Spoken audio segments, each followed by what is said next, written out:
Sientes esa brisa, ¿no? Sabes, en un día como este me sentaría en mi porche y agarraría mi guitarra. Sí, cuando terminemos con esto, te enseñaré a tocar la guitarra. Sí, creo que realmente te va a gustar. ¿Qué dices, eh? Te estoy hablando, Ellie. ¿Eh? Oh, sí, seguro, suena genial.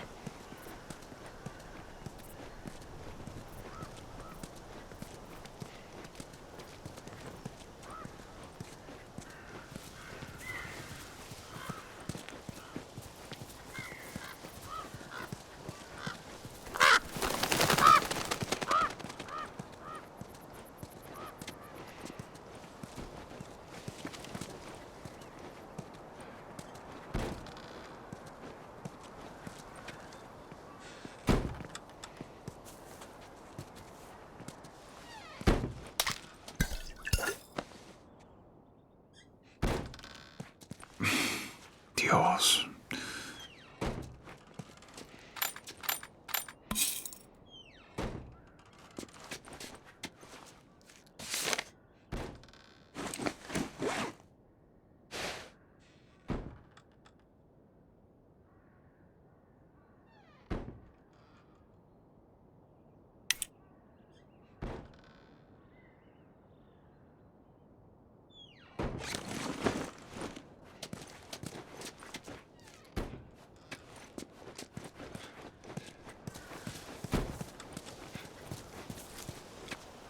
Soñé que volaba la otra noche. Oh, sí. Sí. Vamos, cuéntame. Resulta que estoy en un avión lleno de gente y todos están alarmados y gritando porque el avión se está cayendo. Entonces voy a la cabina, abro la puerta y no hay piloto. Intento usar los controles, pero obviamente no tengo idea de cómo se pilotea un avión. Y justo antes de estrellarnos, me despierto. Nunca estuve en un avión. ¿No es extraño? Bueno, los sueños son extraños.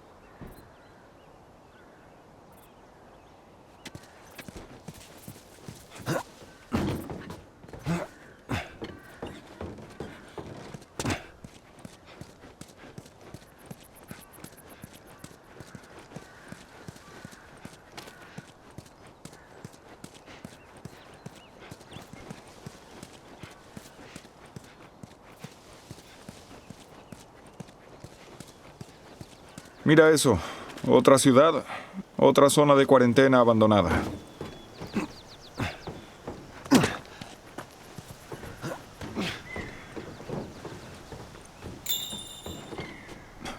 Ahí está el hospital que la luciérnaga mencionó. Vamos, niña.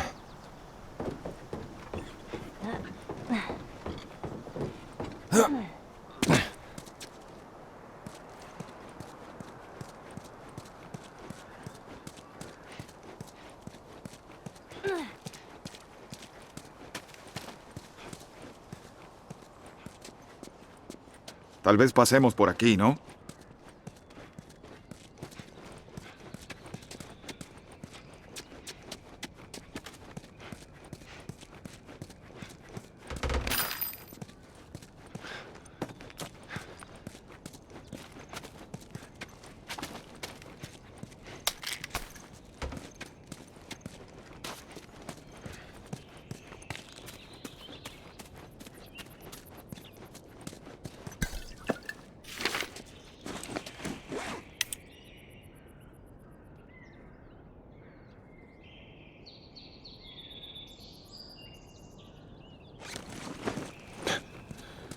No sabíamos nada en ese entonces.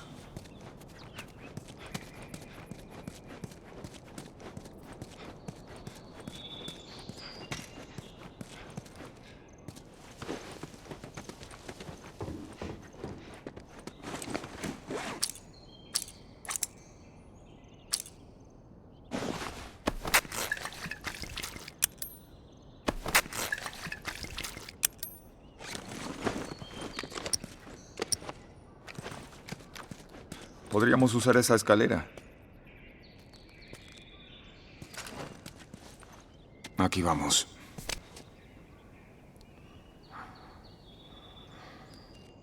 Ellie. Ellie, ¿Qué? la escalera. Vamos. Bien.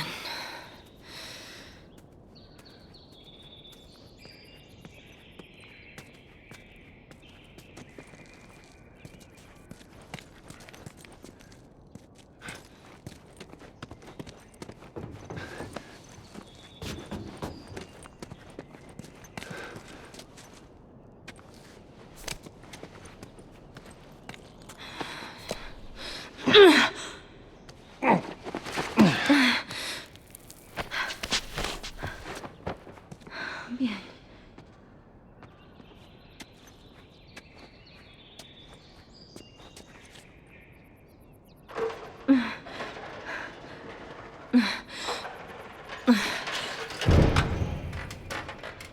Oh, Dios mío. ¿Qué pasa? ¡Ellie! ¡Ellie!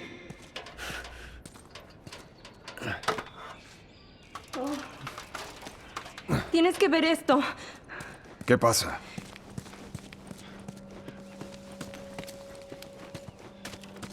¿Qué mierda?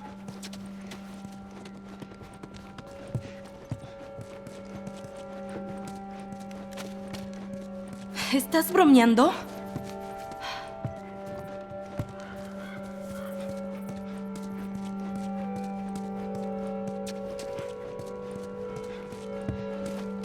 ¡Vamos, apúrate!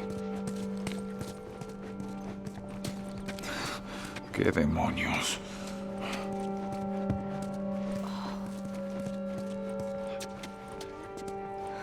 ¿Es eso?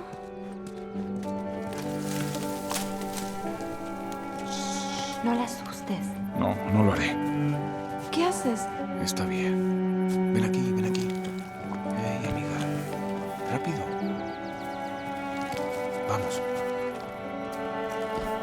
Hey, allí.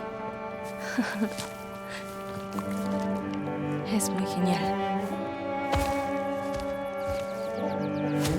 Oh, ¿a dónde fue? Aquí, vamos. Tranquila, niña. ¡Vamos!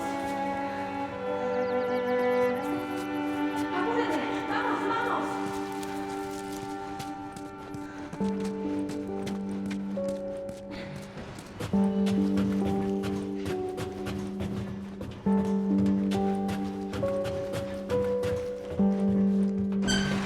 Oh, Dios. Wow. Mira esas cosas.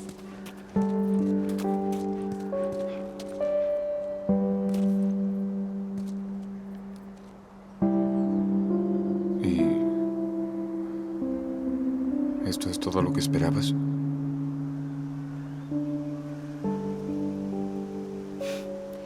Tiene sus cosas buenas y malas, pero no puedes negar la vista.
No tenemos que hacer esto.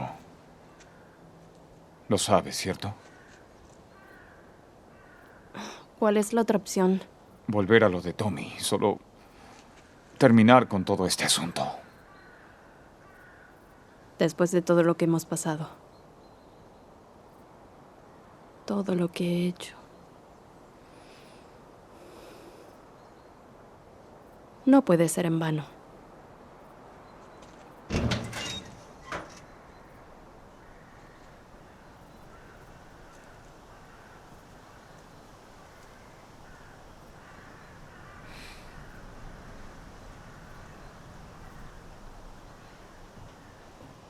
Mira, sé que tus intenciones son buenas, pero no podemos detenernos a medio camino.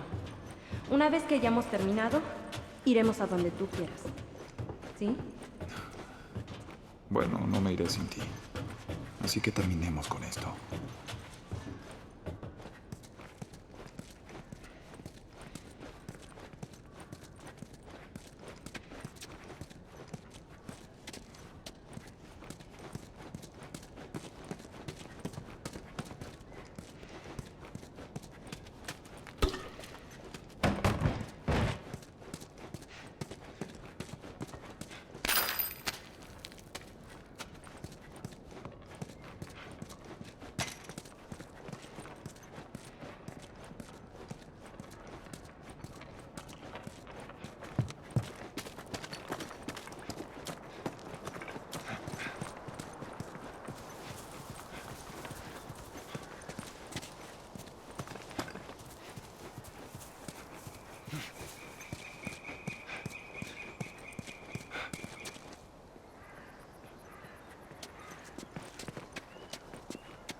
Bueno, este lugar me trae recuerdos. ¿Por qué?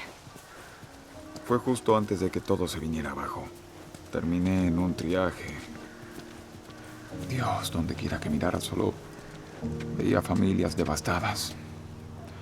Como si todo el maldito mundo se hubiera dado vuelta en un instante. ¿Fue después de perder a Sara? Sí, así es. Yo no puedo imaginar lo que es perder a alguien a quien amas de esa manera. Perder todo lo que conoces. Lo siento, Joe. Está bien, Ellie.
Bien, hagámoslo.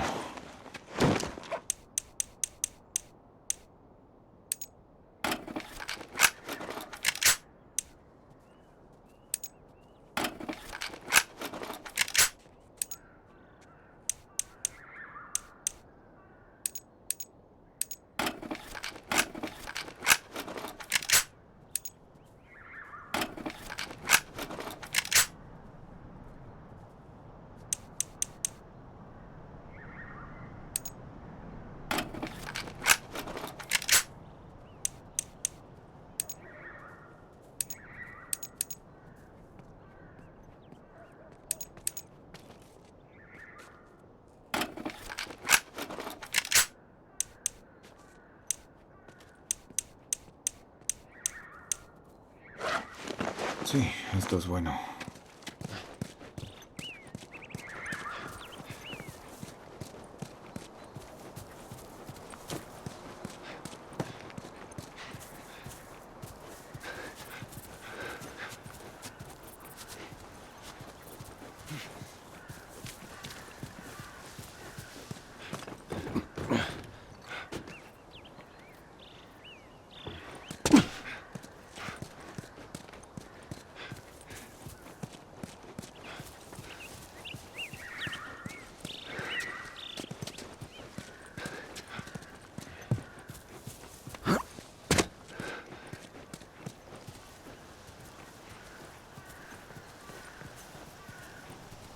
Hey Joel, tengo algo para ti. Aquí. María me la mostró y yo la robé. Espero que no te importe.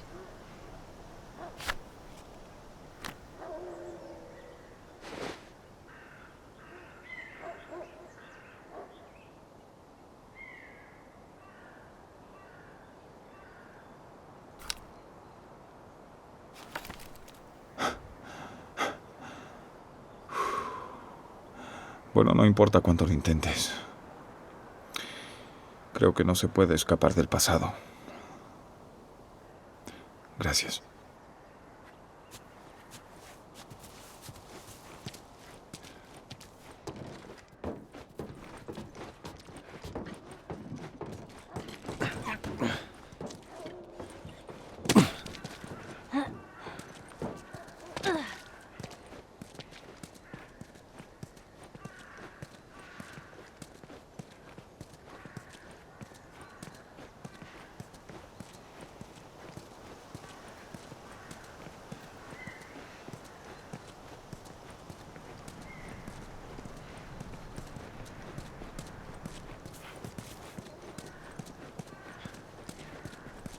Esta vez será diferente. Lo sé. ¿Qué quieres decir? Estarán aquí, las luciérnagas. Estoy segura de eso.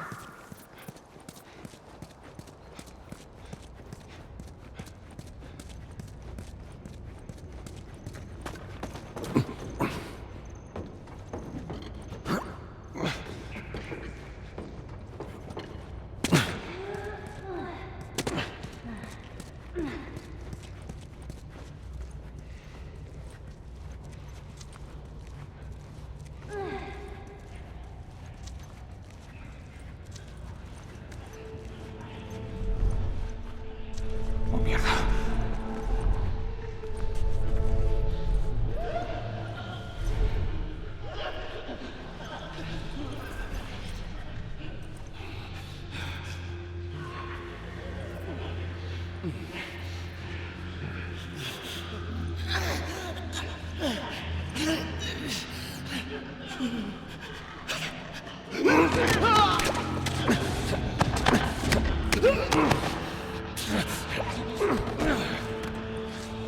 Idiota.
Dios mío, son demasiados. No sé, sigamos adelante.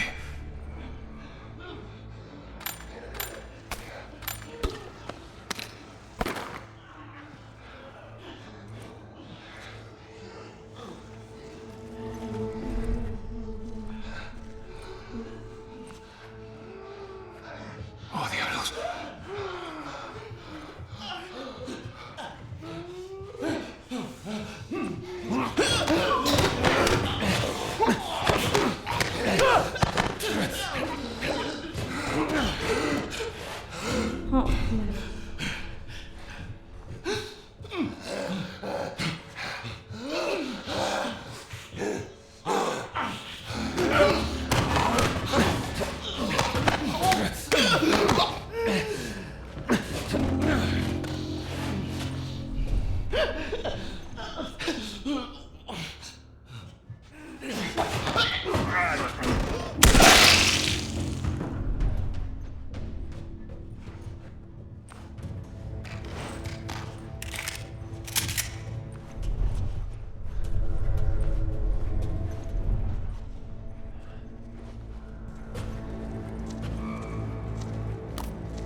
Bien, ¿puedes empujar la caja para que caiga?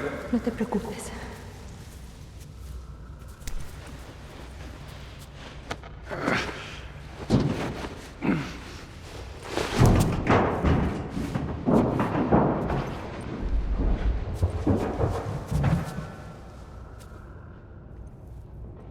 ¡Cuidado abajo!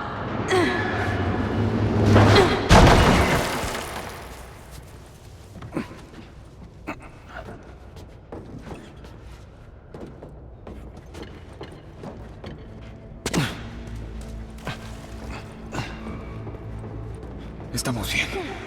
No creo que puedan alcanzarnos ahora. Bien.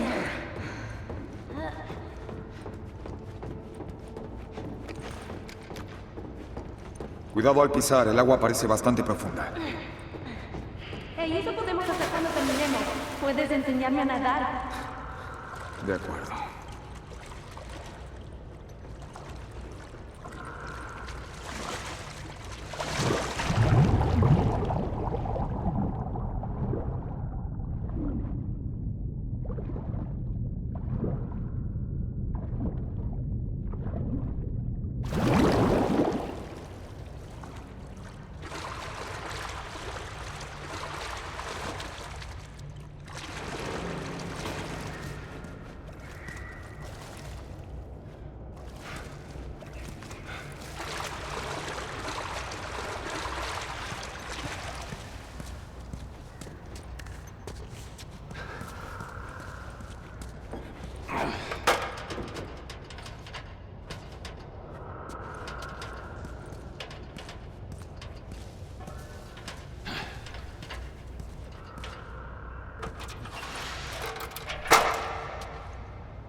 Solo mantente en el borde. Es menos profundo allí.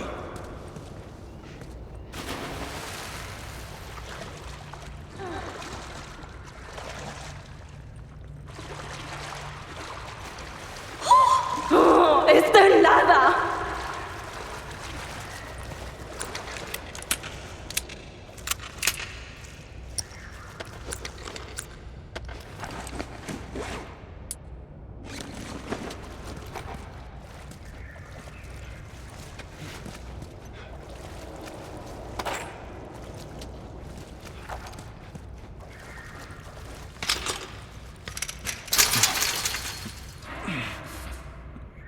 Y otra puerta trabada.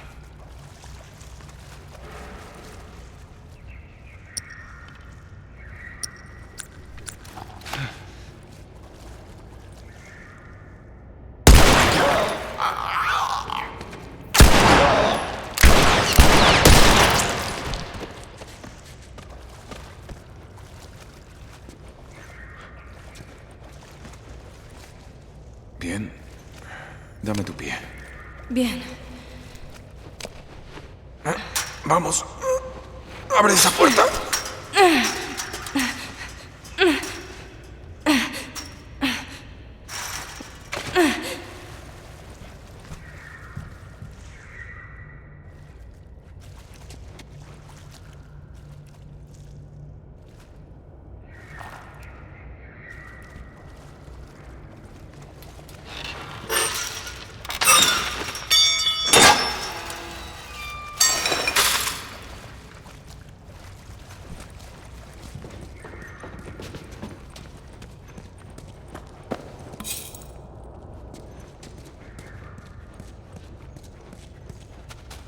Bien, hagámoslo.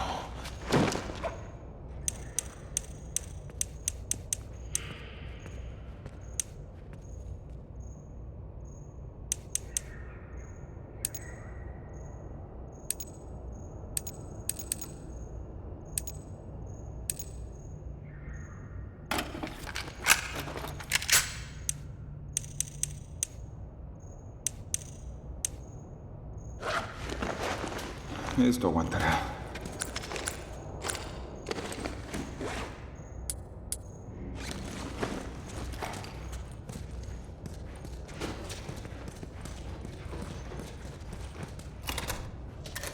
Cuidado con la cabeza. Bien.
Ahí está.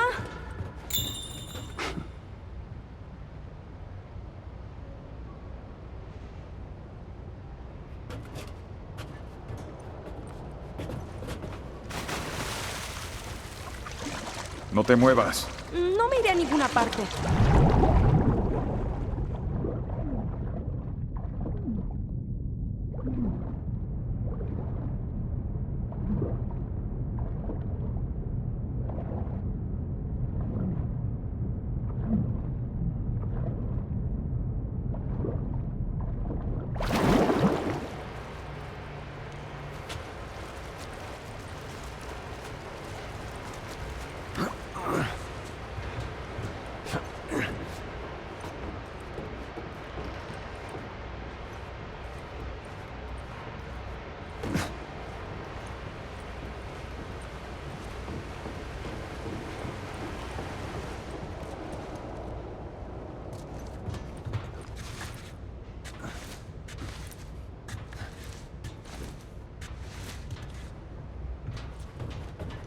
¡Lo lograste!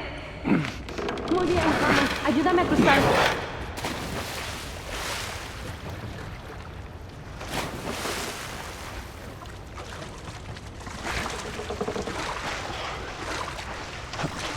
Bien. Sube. Bien. Bien allí. Estoy en eso. Con cuidado. Te tengo.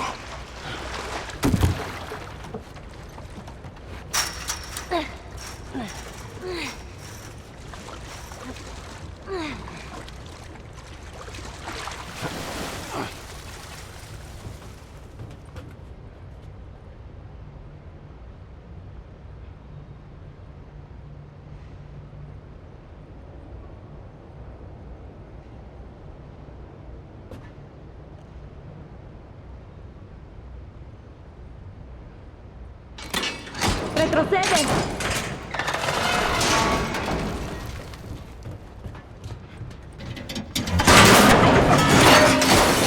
¿Qué pasó?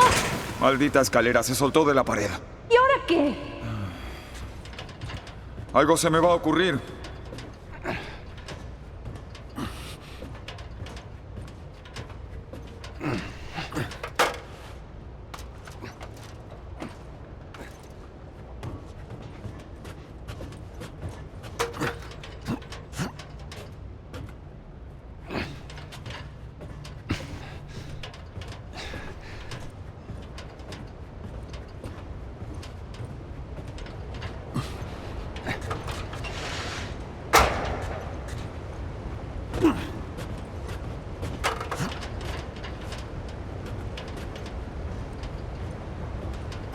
¡Oh, ya veo! ¡Buena idea!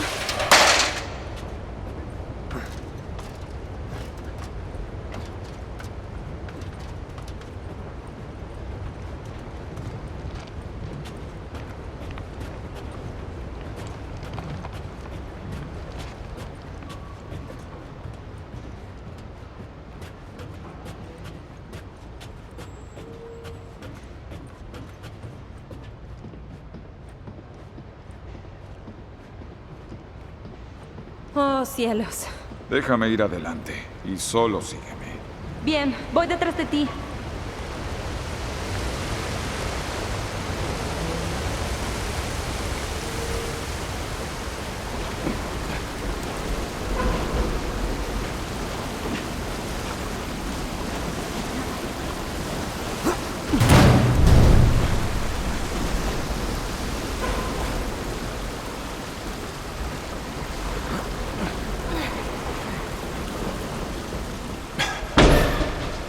Bien, vamos, salta. ¿Me atraparás? Te tengo. ¿Ves? No precisaste mi ayuda. Salgamos de una vez de esta cosa.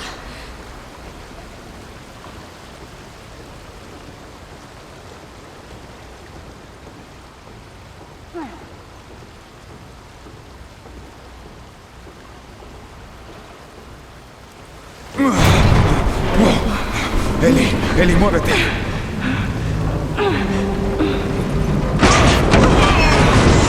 ¡Mierda! ¡Ven! ¡Lo tengo! ¡Vamos!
Vamos.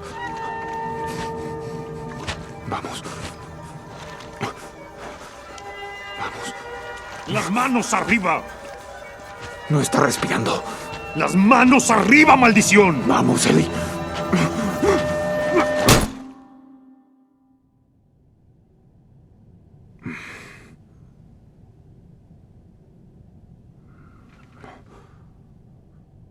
Bienvenido a las luciérnagas. Perdón por él. No sabían quién eras. ¿Y Ellie? Ella está bien. La trajeron de vuelta. Llegaste hasta aquí. ¿Cómo lo hiciste? Fue ella. Luchó mucho para llegar aquí.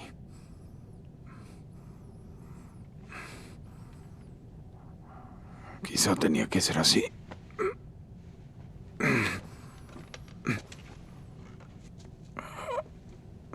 Perdí a la mayoría de mi gente cruzando el país. Perdí prácticamente todo. Y luego apareces y de alguna manera te encontramos a tiempo para salvarla. Quizá tenía que ser así.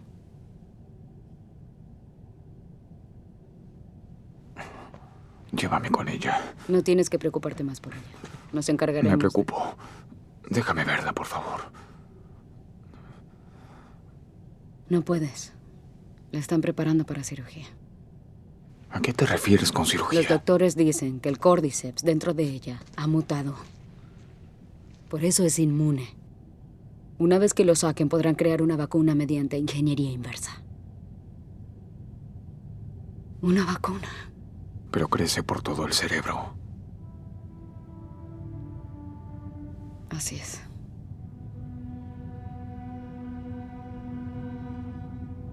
Busca a alguien más. No hay nadie más. Mira, vas a mostrarme dónde... ¡Oh! Detente. Entiendo. Pero por lo que sea que pienses que estás pasando ahora, no es nada comparado por lo que pasé yo. La conocí desde que nació. Le prometí a su madre que cuidaría de ella. Entonces, ¿por qué dejas que esto pase? Porque no se trata de mí. O incluso ella. No hay otra opción aquí.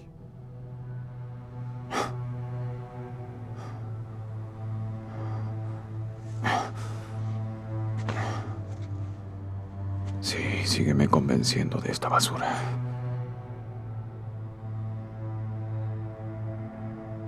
Escóltalo. Si intenta algo, dispárale.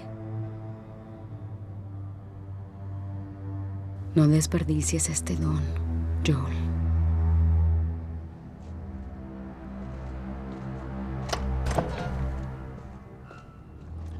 Arriba. Dije arriba.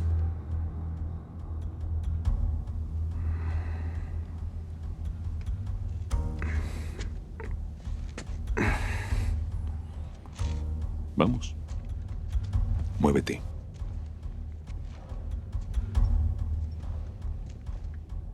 Dije, muévete. Dame una excusa. ¿Hacia dónde?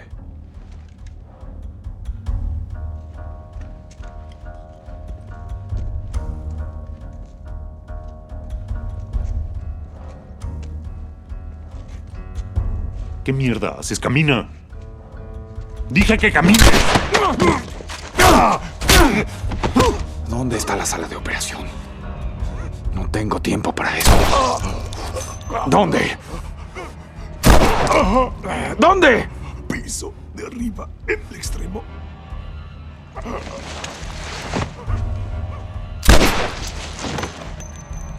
¡Disparos!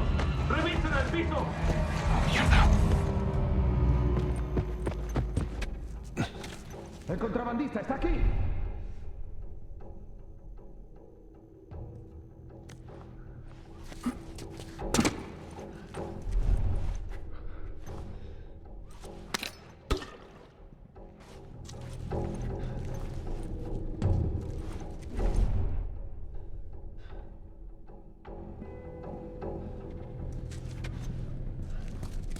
Mierda. Mató a Ethan. ¿Qué? Ethan está muerto. Perdimos a un hombre. El contrabandista escapó. Localicen el objetivo y elimínenlo. Buscaremos en otros pisos. Sí, señor. Revisen el piso. Ni bien vean al contrabandista, dispárenle. ¡Hijo de!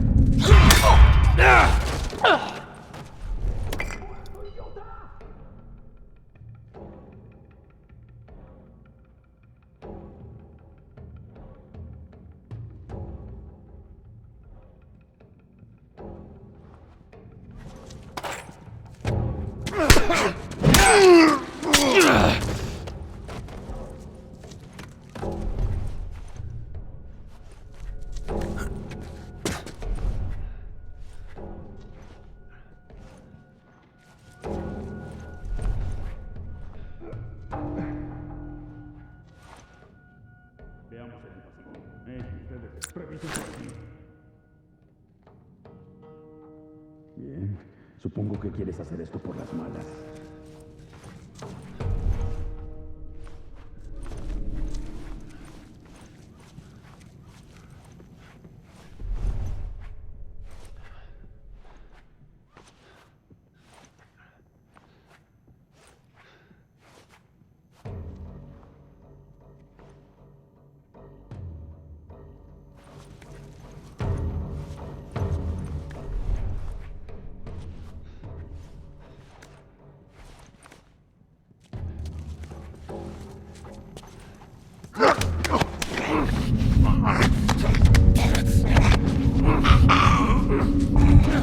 ¡Hijo de perra!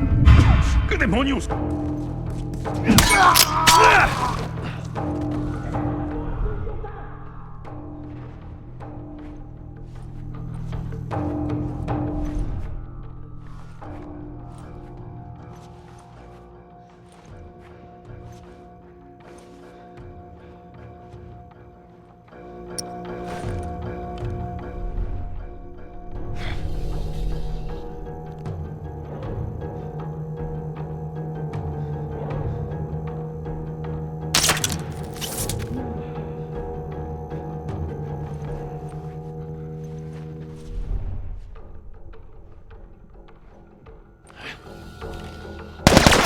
¡Está aquí!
Buscaré por aquí.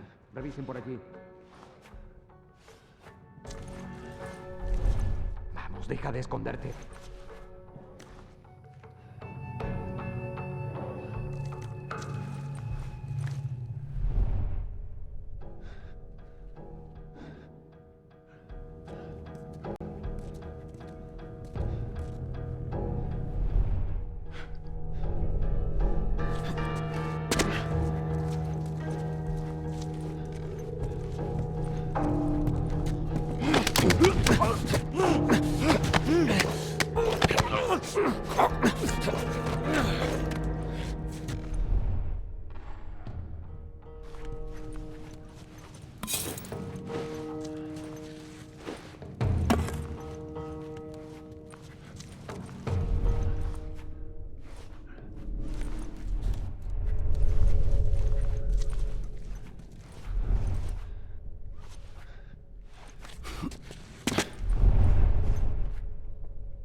Perdimos a uno aquí.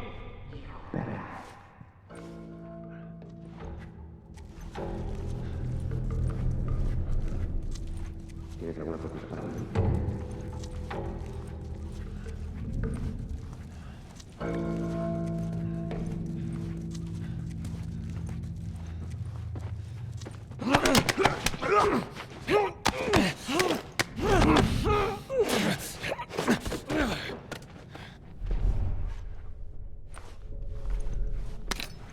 ¿Dónde demonios estás, maldito despreciable?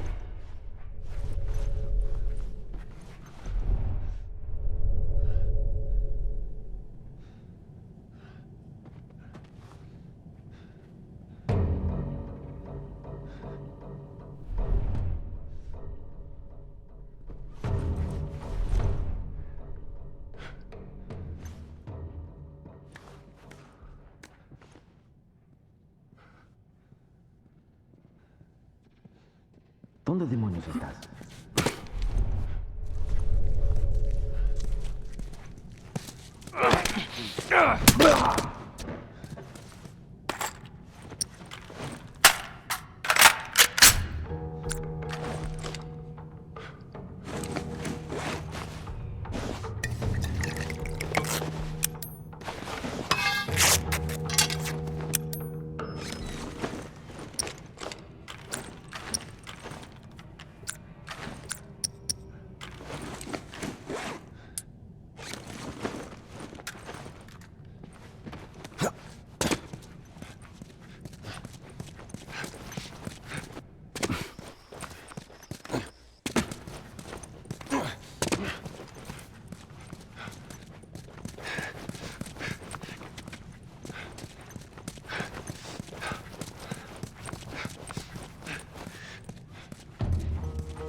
de abajo.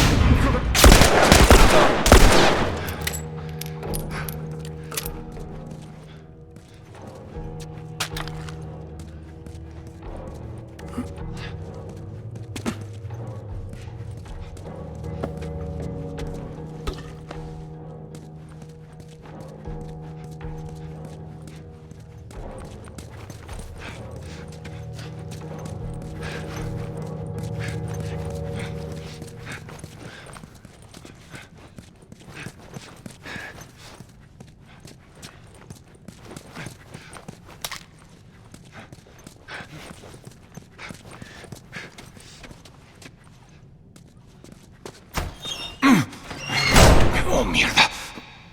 Listo.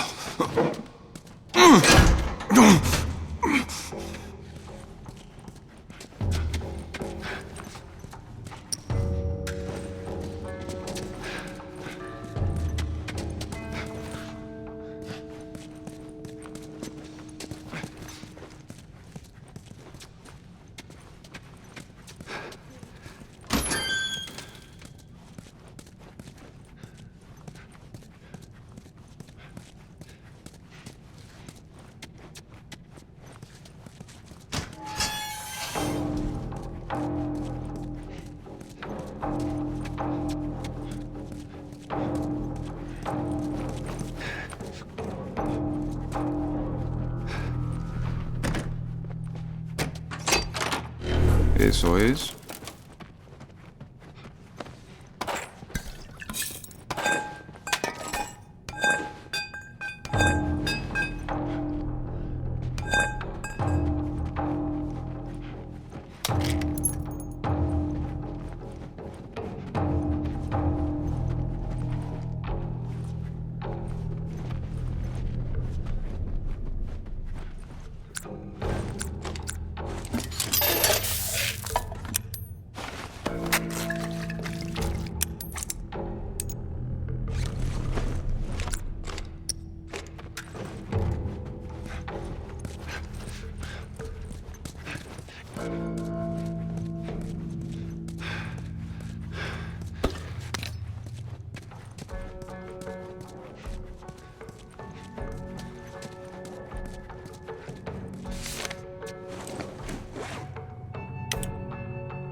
Sí, se acabó. Ahí voy, Ellie.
Listo.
Vamos. Eso debería darme algo de tiempo.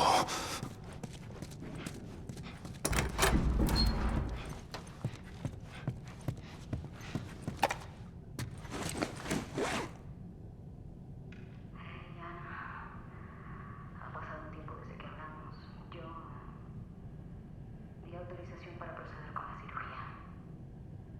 En verdad dudo que haya tenido opción. El pedido fue más bien una formalidad. Quiero que sepas que cumplí con mi promesa todos estos años. A pesar de las responsabilidades que tuve, la cuidé. Habría hecho cualquier cosa por ella y a veces...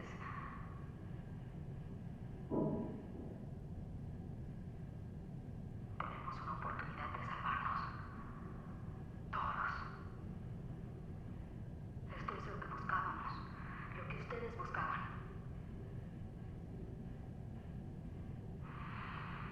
Me pidieron que matara al contrabandista. No mataré al único hombre de este lugar que quizá comprende la importancia de esta elección. Tal vez él pueda perdonarme. Oh, te extraño, Ana. Tu hija estará contigo pronto.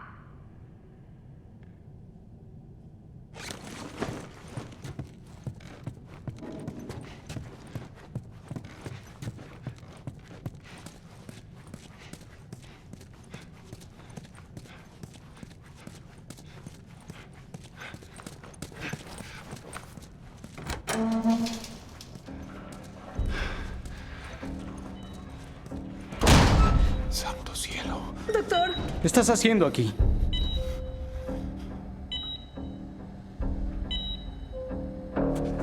No dejaré que te la lleves. Es nuestro... No te acerques más. Lo digo en serio. ¡Maldito animal! Cari, cállate, carajo.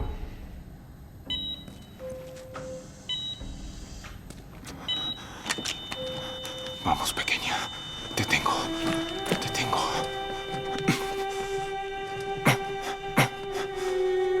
Oh, mierda. ¡Retrocedan! La lleva hacia el área de pediatría.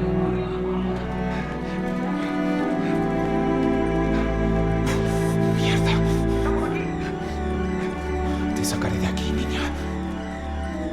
Te tengo. Te tengo. Vamos. Maldición, ¿hacia dónde? Estamos bien. Estamos bien. Estamos bien. ¡He dicho que regresen! Vamos, vamos. ¡Alto! Oh, Dios.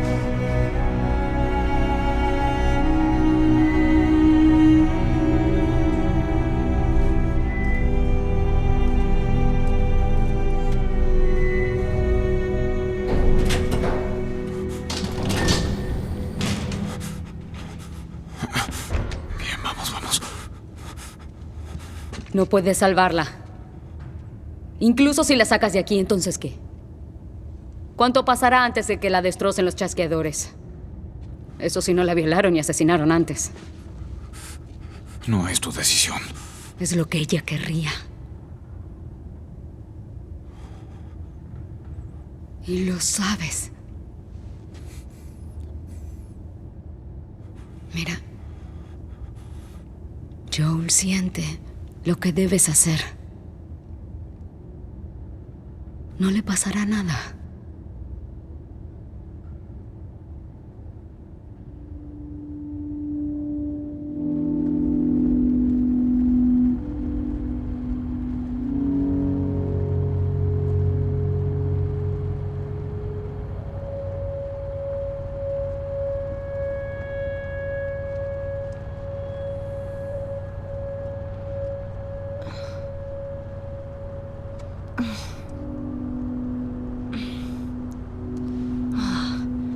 ¿De quién diablos es esta ropa? Tranquila, aún están haciendo efecto las drogas. ¿Qué pasó?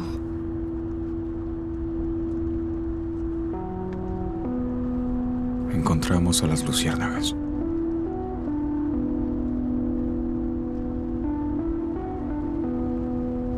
Resulta que hay muchos como tú, Ellie.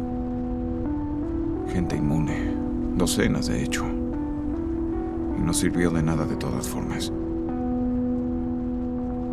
A decir verdad, han dejado de buscar una cura.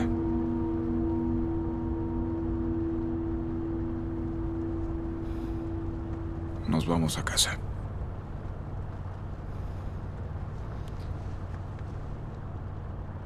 Lo siento.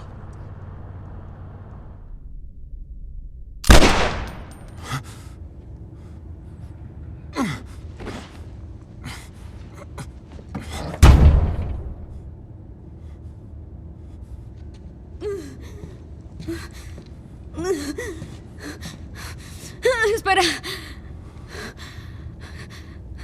Déjame ir. Por favor. Vendrías a buscarla.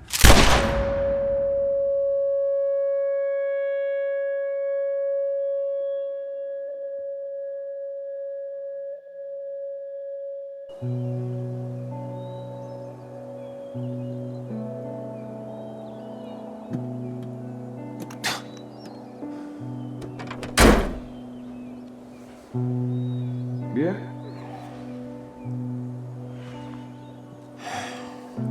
Parece que caminamos.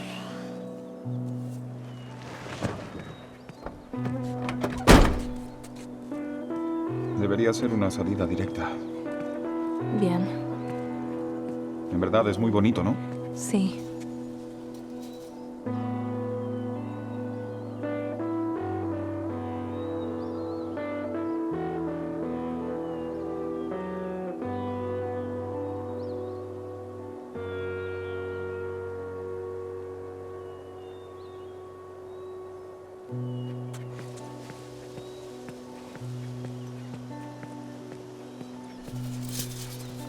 Bien. Cuidado con la cabeza al pasar. Aquí, lo tengo. Oh. Siento el peso de la edad.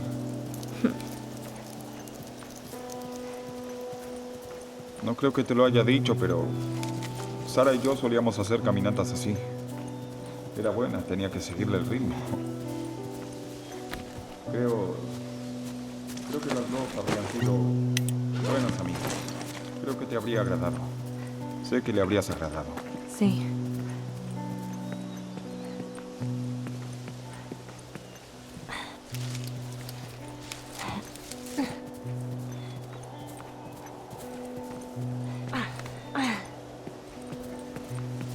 Wow. Mira hacia abajo. Ya casi llegamos.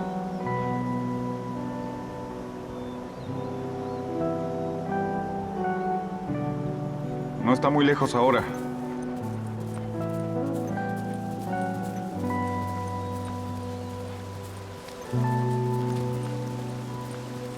Mierda.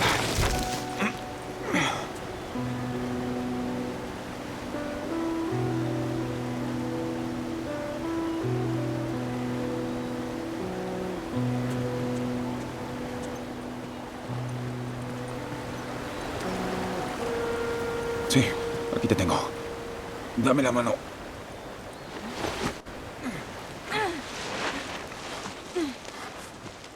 Bien, vamos.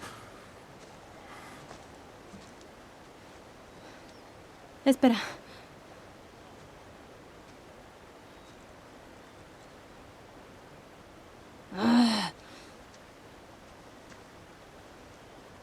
En Boston me mordieron. Y yo no estaba sola. Mi amiga estaba allí. A ella también le pasó. No sabíamos qué hacer. Así que ella dijo,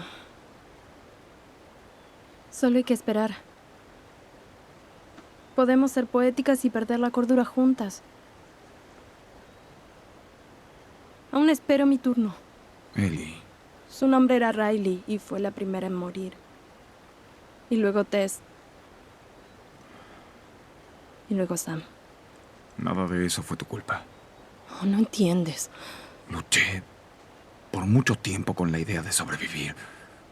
Y tú... No importa qué pase. Tienes que encontrar algo por qué luchar. Sé que no es lo que quieres escuchar ahora, pero Júramelo. Júrame que todo lo que dijiste de las luciérnagas es verdad.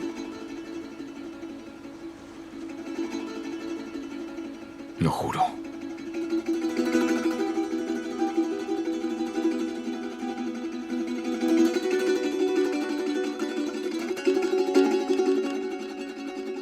Bien.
Yeah, making the new IP is, how can I put it? It's just don't do it. It's insane. I mean, it's a very difficult process. You have more questions than you have answers, especially when you come from like you've been making Uncharted 1 and Uncharted 2, just kind of like now like things are going, you just kind of like good momentum, and then suddenly that momentum like just drops, it stops. It's a very challenging process to create a new IP, and you're gonna fail over and over again, but that's what it takes. New IPs are really hard. They're hard because you don't know what's fun yet. You're building new tech, new AI, establishing new characters, new art, all this. You don't get that controller in your hand for like 6 months to a year. You don't know what it is yet. I remember like ages ago coming on the project and what are the infected gonna do? Like, what are they gonna do? They're gonna behave like this. I'm like, okay, we're like trying to imagine what's gonna happen. Fast forward like 4 months, they don't do that at all because it didn't work, right? It's hard mode, right? Like it's game development on expert. There's a big thing about making a game, right? Which is a game has to be fun. You get your first build where everything's working. You got player mechanics. You can walk around the world. You can shoot. You can melee attack people. You've got the AI in there. They're very intelligent, very difficult, and it's totally not fun because they snuck up behind you and murdered you in a second, and there was no way to figure out what was going on. We're making a game, by the way. Hey, James.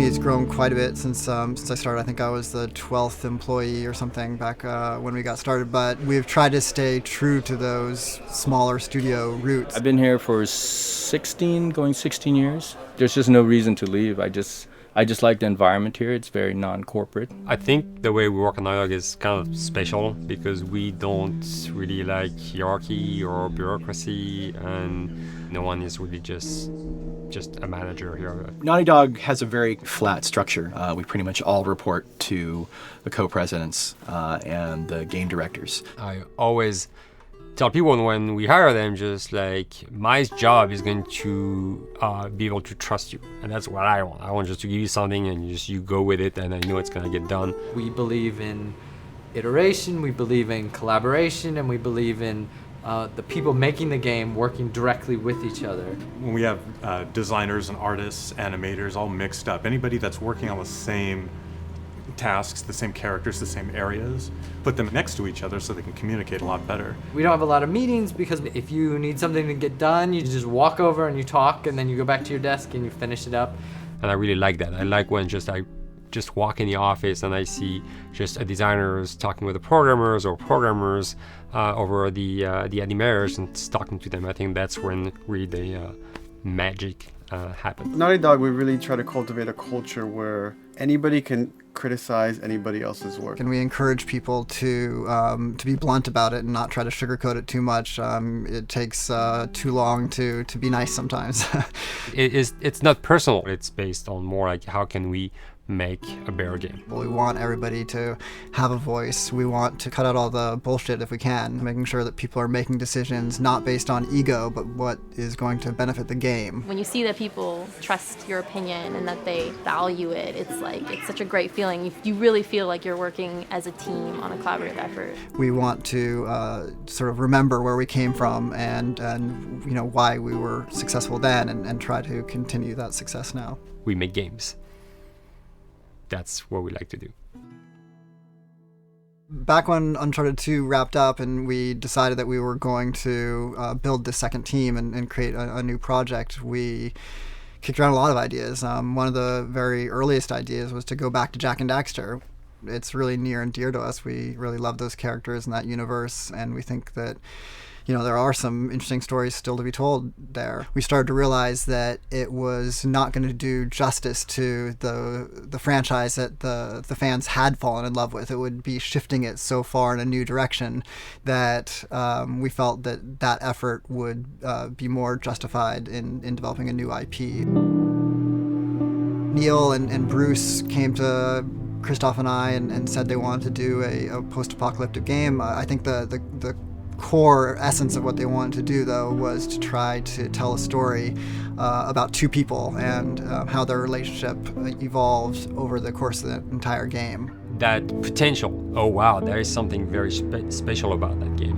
This is going to be polished. Like, you're not sure if it's gonna work or not, and you have doubts. And like, should we be doing a game like that? Should we be doing a first-person shooter? Whatever. Like, you ask yourselves all those questions. And the creative director and the game director are the core of the team that have to really see eye to eye. That's why you have that balance between like Bruce and Neil, and Neil's gonna try to push the just the story and the characters, and Bruce is going to try to push that with just the gameplay as well. And so it's kind of like those guys are just trying always to find the right balance between the two. It's a very delicate process. We feel that the interactive medium has an untapped potential to touch the feelings of the player. You have that connectivity, the fact that I'm actually in the world and participating in what's happening on the screen in front of me gives us some sort of advantage to make you feel connected with what's actually happening.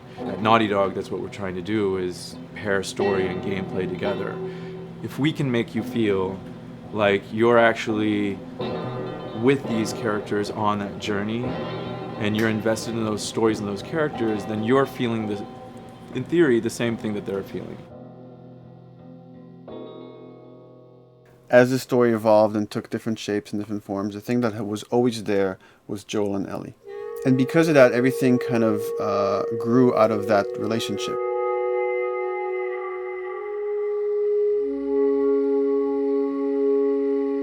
We've seen kind of that role of the anti-hero change, especially over the last 3 to 5 years, to where before it was like the thick-neck mercenary kind of guy. For this game specifically, for this story, we needed something new.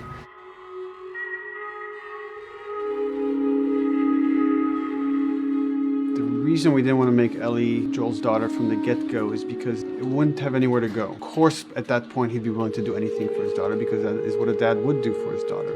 They didn't even know each other at the beginning of the story. Then we start from scratch, and it's almost like the player has the same relationship to Ellie as Joel does. And we could take our time to build that relationship between these characters, and if we do it right, then the player will be feeling that same growth that Joel does, and we're kind of mirroring that emotional relationship between the two.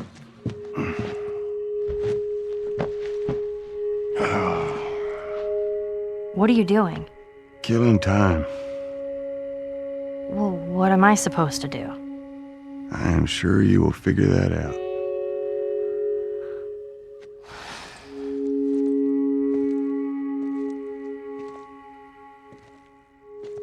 Your watch is broken.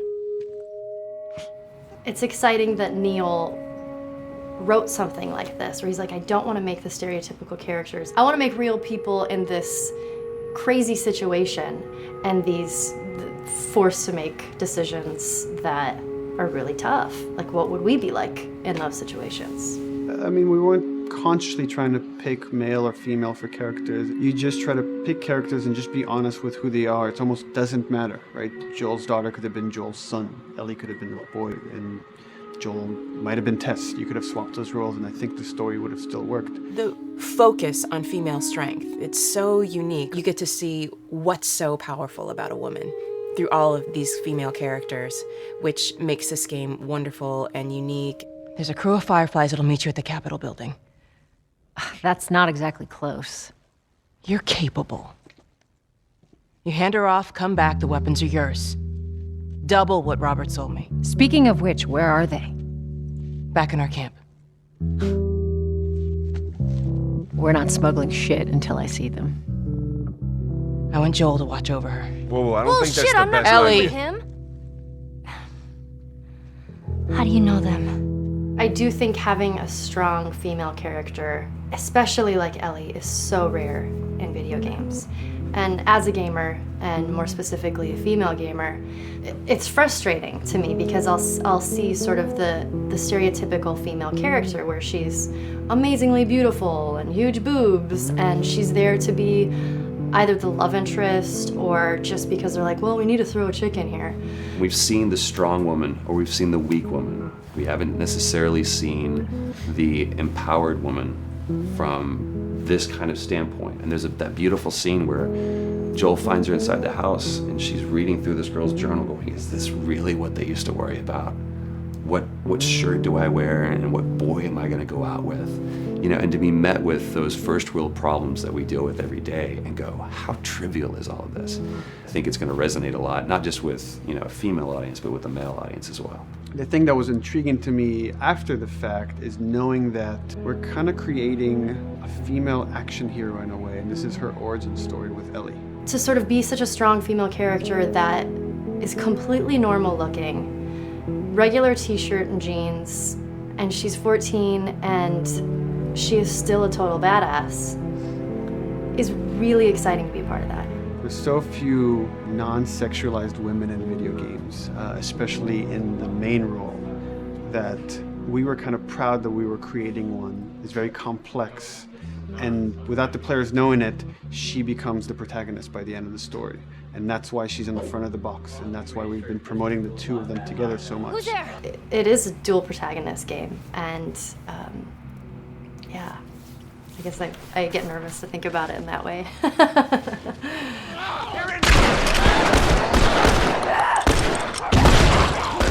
We couldn't talk about it. In fact, in interviews we've been lying about it, saying you never play as Ellie because it was so important for that to be a surprise. Sorry, journalists. Here we go.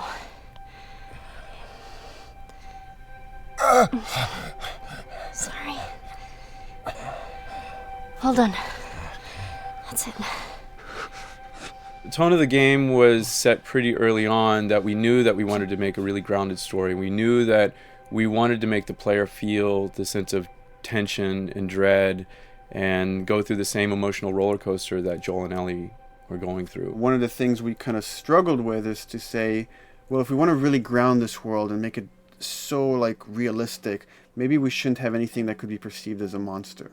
Maybe like by just having an infection that just killed people, and it's all about humans and how they deal with this post-apocalyptic society and how different people decide to survive. Maybe that would be enough. And what we realize is because we're making an action game, a lot of the storytelling happens on the joystick. And once we remove the infected, it's like all of a sudden now we can't tell the story through gameplay of what happened to the world. And that's where we kind of went back and kind of brought the infected back in, because it lets you see, once you're fighting them, the threat that people had to deal with that otherwise would just be very cerebral and people could talk about it, but you couldn't necessarily experience it yourself. In a novel that might work, in a game for us, specifically an action game, it didn't work. And from there, when we start kicking around those ideas, and we're just like, what would be cool just to play? The early inception for it really came from a BBC video we saw called Planet Earth, where they were talking about a cordyceps fungus. This cordyceps fungus gets inside of the brain and controls these ants, and mandibles start chomping, they grow up to higher areas, cordyceps fungus sprouts out, and then it germinates. And essentially uses them to spread its infection and take over whole colonies, sometimes wiping them out. As soon as we saw it, we were intrigued by the idea of, what if it jumped to humans?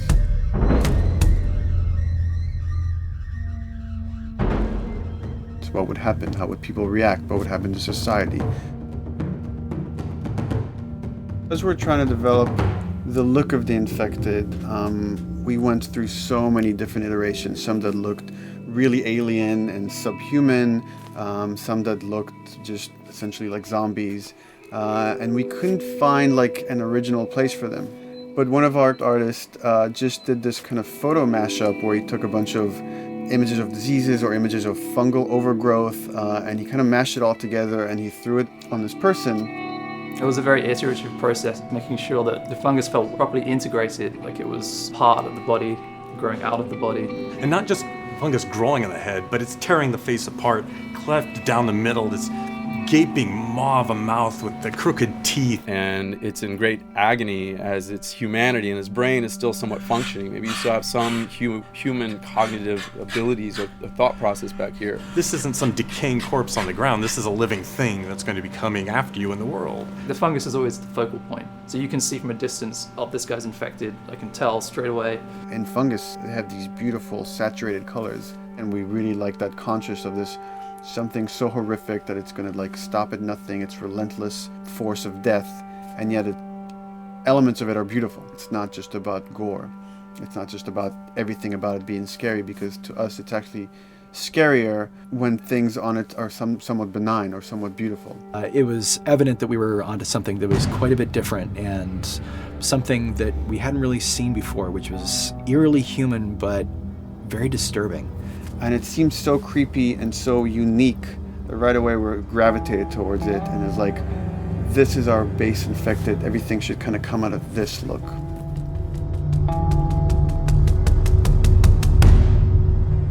So once we had this idea of the face-splitting kind of look that eventually became what we called the clicker stage. We went to great lengths to create a full biological cycle for these things. So in the early stages, you don't actually see too many signs of the fungus surfacing out of the skin. It's kind of underneath it, like people have lumps starting to show. The eyes will be kind of cloudy or lopsided because the fungus kind of originates inside the head. That moves into the next phase, which is the clicking phase. And if they mess with the eyes, we end up saying, well, how do they get around? Oh, echolocation. And they use a form of echolocation to track down their enemies. Just like bats, or even some blind people can see by making a clicking sound, a sound that on its own wouldn't be very scary. And then to associate it with something that people in this world are very fearful of, so that as you're exploring an environment, all of a sudden you hear this click, and you're seeing everybody just get frightened, just everybody duck, everybody hushes. Great.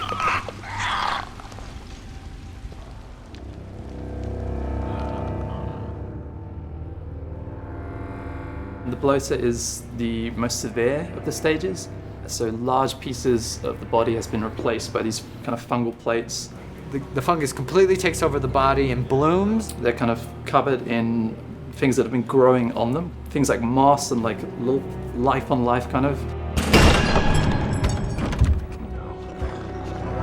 What the fuck is that? Goddamn bloater! When the infected feels like it's going to die, it finds like a dark corner and it becomes part of the environment. The human elements aren't there anymore. And then the body is gone.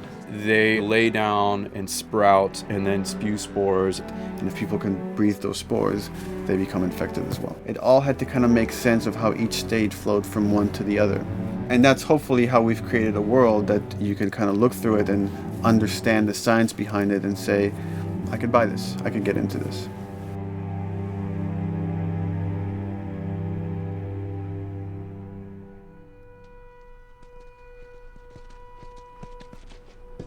Mandatory evacuation. Evacuate to where? What do you think? Quarantine zone. See, some places got a heads up before the infection showed up. Most didn't. Over the course of Joel and Ellie's journey through this game across America, you find all these different societies, all these different enclaves, and you get to see how do they deal with the infected. Without the manifestation of this infection, you can't have these people making those interesting choices.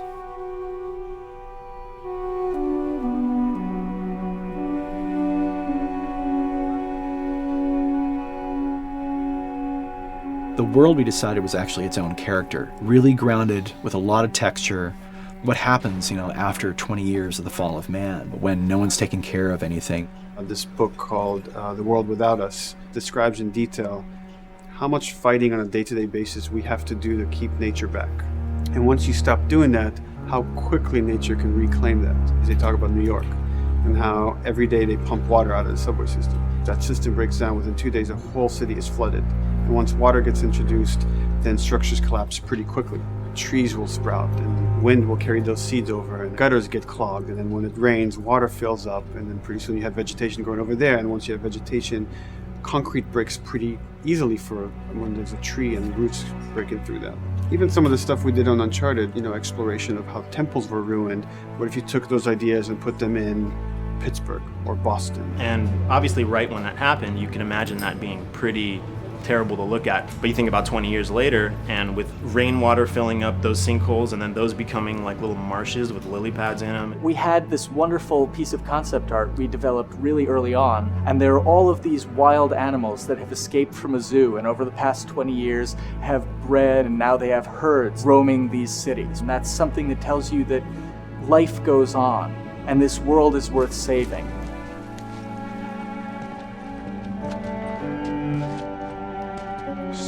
Don't scare it. I won't. There's something really pretty about nature reclaiming its domain once we are gone. So fucking cool. We have another level of OCD of the logic goes into some of these environments. Water damage seeps in, and then that creates some little moss growing on the floor, or a tree radiates energy from its base, and that over time starts to melt the snow around it. And that's the reason why you'd see those like rings of leaves showing through in the snow. That gives it that extra, you know, believability. This is pitch art. I'll try to start with an idea that conveys sort of the feel of the environment. Something like this, very brushstrokey, very painterly. You can see not a lot of detail, just energy and conveying a mood. This is sort of just a conversation starter, and then this would be more of an actual space. So you start talking about, is this too tight of a space right here? Would the player even fit through there? Do we even want to include water? Those are conversations you start having a little bit later. And then it usually needs several more passes back and forth in order to be tightened up to be the experience that you would see in the final product. So, dude, I was actually trying to figure out right here, there should probably be some dead foliage. It might be cool to see some of the dead stuff around the edges of the green, or like even spilling out into the street. Maybe what we do is, in some of these areas, we use it as like a transition from the actual concrete to the side of the building. So like they're almost sitting on top of a bed of dead foliage, like that really rich kind of like orangey brown color. Sienna or something would be nice. Something real cheddary. That's how you know you're done. The end product often ends up being stronger because that bouncing back off somebody else gives you a result that maybe you wouldn't have even thought of in the first place. All right, here's the bridge. That's our way out of here. As far as concept art goes, definitely the ultimate goal is just helping everybody as much as possible. Me and the background artist will work together. I'll often just go to them because they've got like a really, really good like visual imagination. At some point, you came in almost like flat on. So that's kind of good because the bus station is right in your peripheral view, and you're probably going to enter the bus station. You're probably not going to get lost. But it doesn't at all utilize this cool architecture here, like the bus station sign. Like that's a really distinctive silhouette, and it's a really interesting sort of architectural detail. So we changed the entrance. Look at that. Another city, another abandoned quarantine zone. I think it's a better composition anyway. It's not so like symmetrical. And I think that was done so that this sign read better. If you didn't see the word bus on it, you might not know it's a bus station. So I think that helps. Everything we're doing in the environments is relating back to what you should be feeling in the story or what's happening to these characters. So is that everything you hoped for? Jury's still out. But man, can't deny that view. Come on, this way. When we first came up with Ellie and Joel, we had this idea in our heads of who they would be, but we didn't necessarily know the voice. It took us a while to find our Joel, but for Ellie, I think Ashley was the second or third candidate to walk in, and right away we knew. Yeah, you know Why what? are you so scared all of a sudden? Because I'm a coward, okay? So just get your shit and let's get out of here. Damn it. I'm not like her, you know. You think I'm gonna end up like your daughter? The way she delivered the lines, the way she just embodied that character is like, that's Ellie, there's no question about it. And I saw the character artwork and I related to her a lot. I mean, she's kind of a tomboy and she's kind of tough, and I mean, obviously I'm not 14, and I think that's the main difference between the two of us. I read the scenes and I was like, I need to play this part. You want to be my hero? Forget the whole bit about saving my life. Buy me a stack of these bad boys instead. Where'd you get that? Back your bills. I mean, all this stuff was just lying around. And then once we had her, we said, okay, well, we're going to do another round. And we're going to have Ashley this time in the casting sessions. The chemistry of these two characters was imperative to get right. Troy was a really interesting casting for Joel because when you see Troy, he doesn't look like Joel at all. You know, he's so handsome and he had like, you know, the frosty hair and totally looked like Final Fantasy. And so I'm like, yeah, I don't know. He's like this tall, pretty. It didn't seem right. I walked into the room fully aware that I was the youngest person that they were seeing for this role. There was a line that was in the audition side that says that Joel has few moral lines left to cross. And so that became the anchor point to the character. But then as soon as he spoke and he had the grit in his voice, warm yet kind of dangerous. And his movement is just like you bought into it. Why are you so scared all of a sudden? Because I'm a big coward, okay? Now pack up your shit and let's go. God damn it. I'm not her, you know. What? You think I'm gonna end up like your daughter? Ellie, you are treading on some very thin ice right now. It was Ellie and Joel. After he read, it was just like that was it. I've done some video games in the past, but to be handed the mantle of a franchise like this was a pretty big honor. Is she alive? She's alive. She's David's newest pet. Ah! Where? In the town. She's in the town. You mark it on the map. It better be the same exact spot your buddy points to. Neil pulled me aside one day, and he said, I have some ideas. And as you're well aware, Neil is a little twisted. He came up with this character, and, you know, I just jumped at it. It was such a departure from everything I've done here for Naughty Dog, to say the least. Name's David. This here's my friend James. We're from a larger group. Women, children. We're all very, very hungry. To be able to put on a voice that, you know, hopefully a lot of people won't know, won't notice that it's even me. Because we didn't want it to be Drake. Drake eating people, that's a whole nother game. How did you put it? Tiny pieces. See you tomorrow, Ellie. You know, certain voices that I can do wouldn't fit the David's artwork, but he showed me the art, and I said maybe it's something like this, where everything's, you know, it's very quiet, and just, you know, he's not really sure, and the voice can break a little. And he just looked and goes, yeah, that's it. So I'd love to tell you we hashed it over and we talked. No, it just, I looked at the picture and I tried something. He said, yeah. A few weeks back, I sent a group of men out a nearby town to look for food. Only a few came back. And turns out that the others had been slaughtered by a crazy man. And get this, he was with a little girl. You see,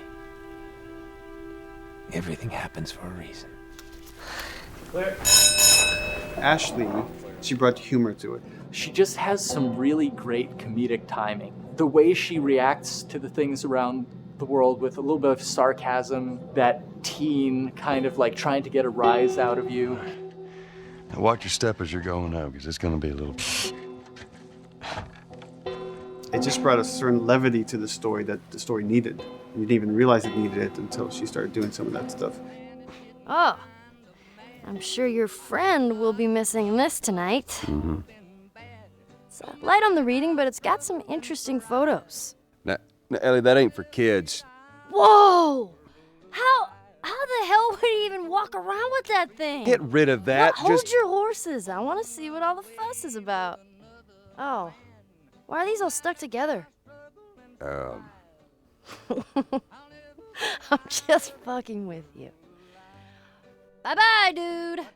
Throughout the course of shooting over these past couple of years, Ellie and I have kind of morphed into each other, which I know sounds so cheesy. Neil always asks, he's like, well, what would you do in this situation? I think the most important thing that Ashley brought is a sense of capability to Ellie's character that wasn't there in the beginning. The very first thing we shot involved her being pulled out of a car and attacked, and Joel was supposed to go save her. It was written that Ellie sort of was just kind of watching on the side, just waiting till he was done, and I was a little frustrated because I was like, well, if this were real life, I would do something. We did a couple takes, and at some point she walked up to me and she said, I feel like I'd hit him. So we added in a part, like, right there off the bat, she's not just this damsel in distress. Right there, she wanted to fight back from her very first day of shooting. We didn't have it right initially. She needs to be more capable than initially we thought she would be, and actually that made us go back and rethink combat and rethink a lot of the areas in the game, and now she was going to take a much more active part.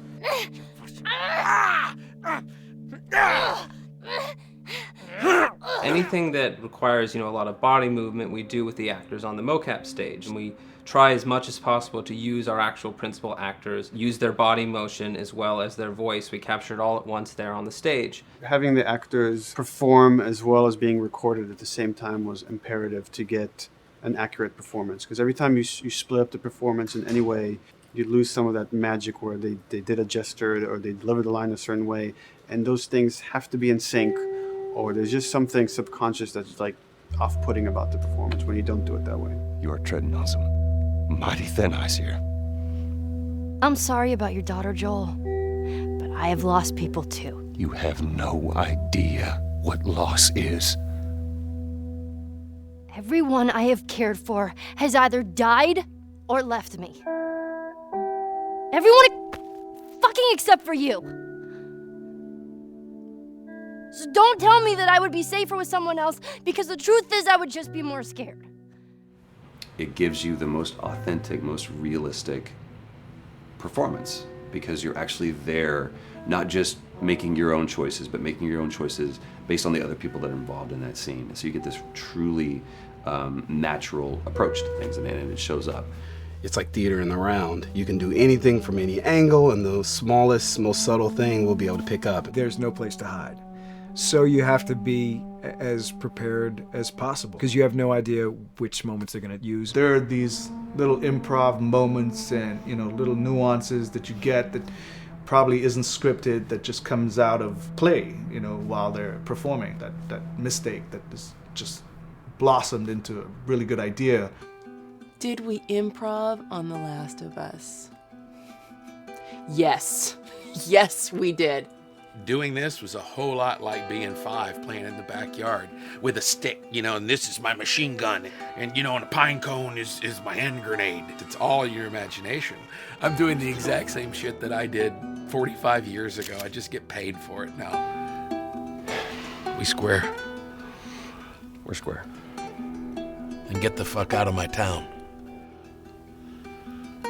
I don't do a lot of voiceover work, so for me it was nice to be able to work off of your other actors. I can't imagine it working any other way. I'd never done mocap before. I didn't know what to expect. The suits were crazy. Yeah, the suit gave me wedgies. Like deep wedgies that I had to pick out with my middle finger. Too much information. Just how damn sexy I look in a motion capture suit. I look like 10-pound of sausage in a 5-pound casing in that thing, man. Once you get past the fact that everybody else and you look like weird clown people with these little dots and stuff, once you give over to that, it really was pretty easy to make it just feel like you're in the moment and in the scene. Everyone that was on this is a slam dunk. This isn't just another gig to them. And that creates a really cool energy for people to really start experimenting and playing jazz. Floor is yours. And action.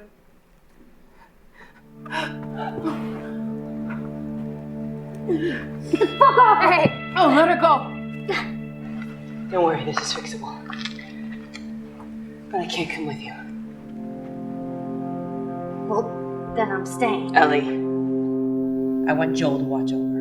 Oh, no. Bullshit, I won't Ellie. go with him. Too. I could just take her to the North Tunnel and wait for me there.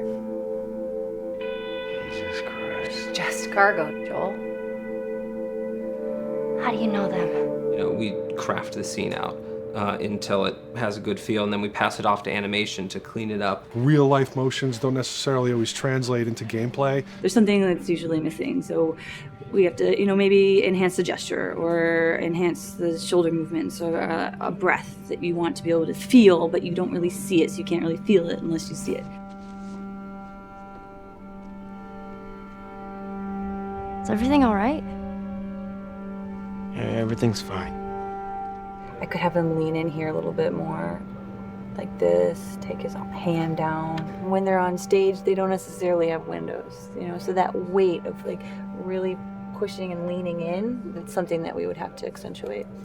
Give him a little bit more weight on that turn, or put his head down a little bit more. There's a lot of dialogue that gets said between the two characters. We have to bring that alive through animation, and we have what we're using as gestures.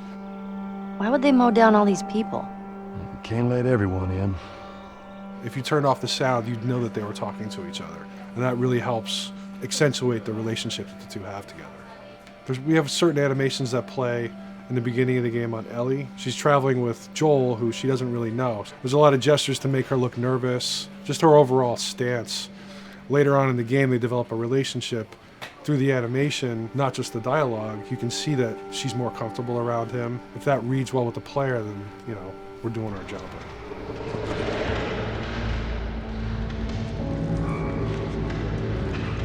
We want her to look scared when she gets a gun.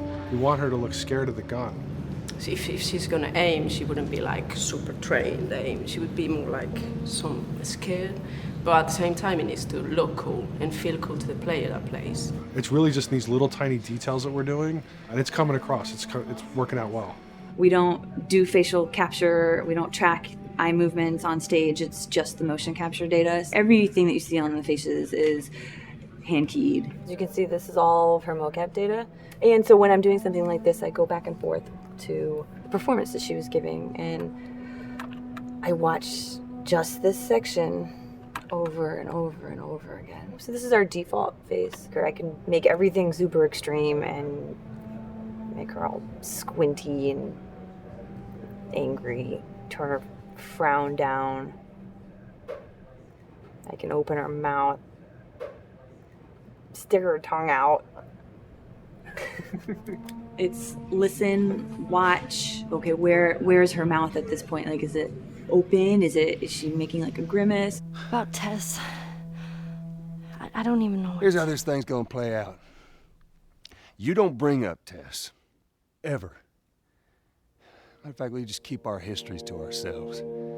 We shoot all of it to just get the body motion, and then we'll do a second pass with the cameras. The scene's playing back on an overhead projector, but it's also playing back on a monitor that's attached to my rig. Sean and I would go to the stage and motion capture the camera filming the scene, and so he would get a whole wide shot, a whole close-up for the whole scene. You can change your lenses, you can use your standard 35, 85, 50s, whatever, all that sort of live action camera cinematography, you can apply it on stage. We make sure to go back in and add flaws. We keep the confinements of the room so the camera can't go past a certain wall, because then we have this cheated perspective. If the cameraman bumps into the wall, we keep it. Missing focus hits when you're pulling focus, going too close to a character and reframing, those little moments in there kind of keeps it very cinema verite. If everything was too perfect, you wouldn't be able to put your finger on it, but you'd be able to feel it. It would just feel off. It's very much about grounding it, despite having the option to do whatever we want. Being able to place the cameras anywhere we want after the motion capture gives us both advantages and disadvantages. The biggest advantage is it means that we just have to nail the best performances we can get, and the luxury is that we can always swap it. The 3D world gives you limitless opportunities with cameras and movements, exposures, all that stuff. Most of these cameras are sort of set up like real world cameras. So we have lens, we have f-stop that will create the depth of field. We have aperture to set our film back and all that stuff. Master, and then I have my close-ups, my over the shoulders, sort of just like a live action production. Let's go to camera 30 at the 23.458. Then I get that kind of weird, bend across his back. The closer I bring the camera, the more bend I get, which is, doesn't look right. It looks less cinematic than if I do that, which flattens the whole thing. And I'm trying to also catch Ellie. Like if you scrub a little more, catch her in the back here. So I want a longer lens of that kind of stuff. Since I've only had experience working with live action before I got into video games, it was a kind of a cool adjustment to be able to have this extra flexibility in post, to swap a line of dialogue for something different, even though that's not what the actors said at that time, and to be able to still have a close-up on them while they said it. You get to make it probably more perfect than you could ever make it in live action.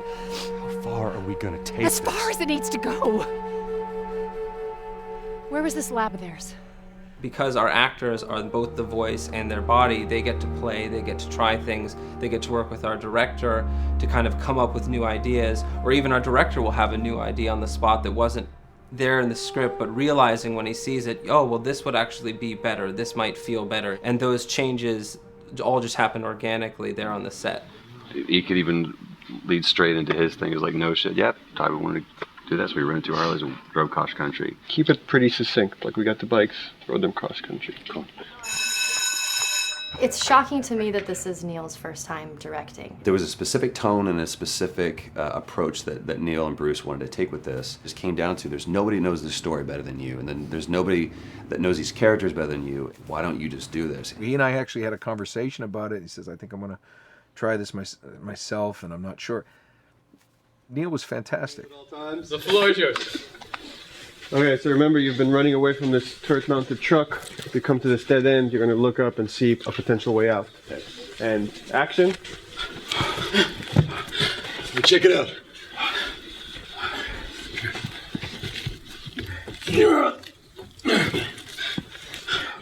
I mean, his writing is honest, and it's dangerous, and it's natural. And I love his economy of words. He doesn't hit everything on the nose, so it leaves it open for you to interpret and bring some nuances and things like that. The entire process is collaborative, but really it's led by Neil's willingness to change and flow and decide something doesn't work, fix it right there in the moment.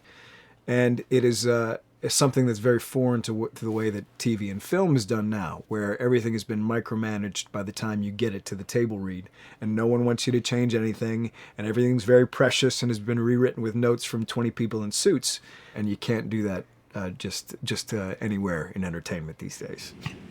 Yeah, I want to make sure. I think I swung too far over to this way, and now it's a little bit of making jokes about it, and I need to bring it back to center a little bit. There's one scene in the game where we see Joel not as a ruthless survivor, but as a father. I knew from the very beginning that he was going to lose his daughter. And I just told Neil, I was like, when that day comes for us to shoot that, I need a heads up. About a week before, he said, it's time. We're going to do that scene. I was like, okay. Because I knew that I was going to have to go to this place that you don't really want to go to as an actor. You want to find some aspect of reality that you can empathetically draw from, Troy and I were both kind of just like walking around for a while and just kind of getting into the zone. And my grandpa died when I was 8. He was like my dad, and so that's always what I use to get into that place. I started recalling all those memories and starting pulling up all those feelings, and they're just right underneath the surface. When I walked back in, everyone realized that something was different. They kind of calmed down, You could feel the energy just drop a little bit more. It was brutal. I lose my shit. I mean, just completely break down. Don't do this, please, God, no. Oh, God, no!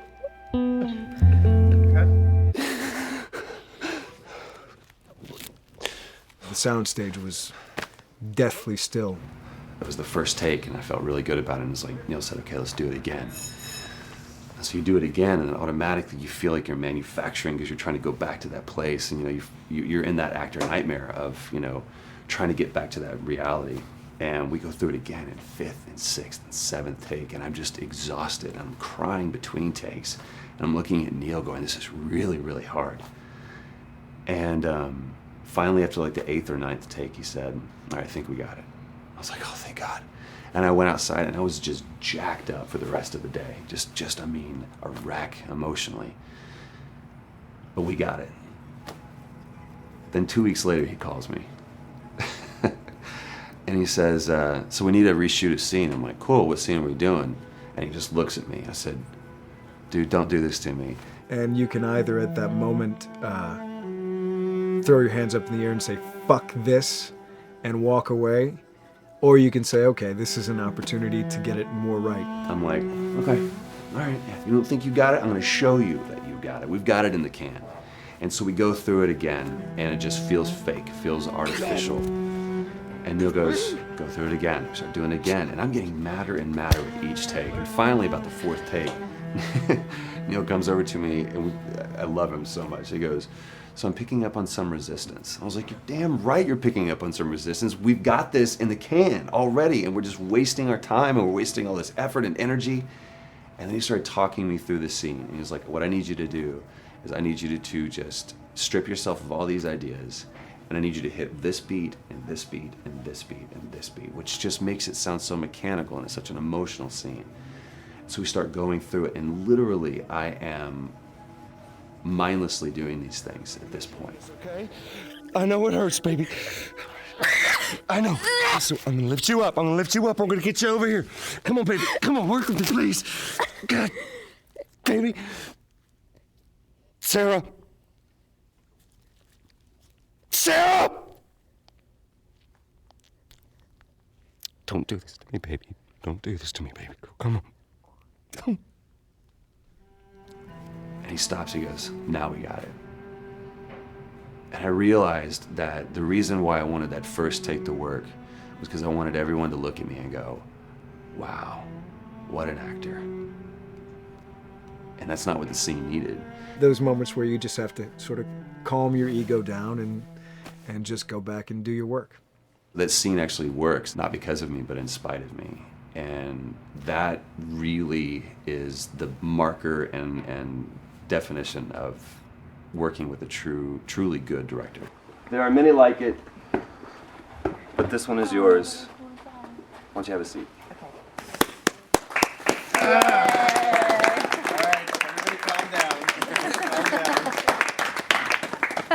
Thanks, guys. It's the director's chair.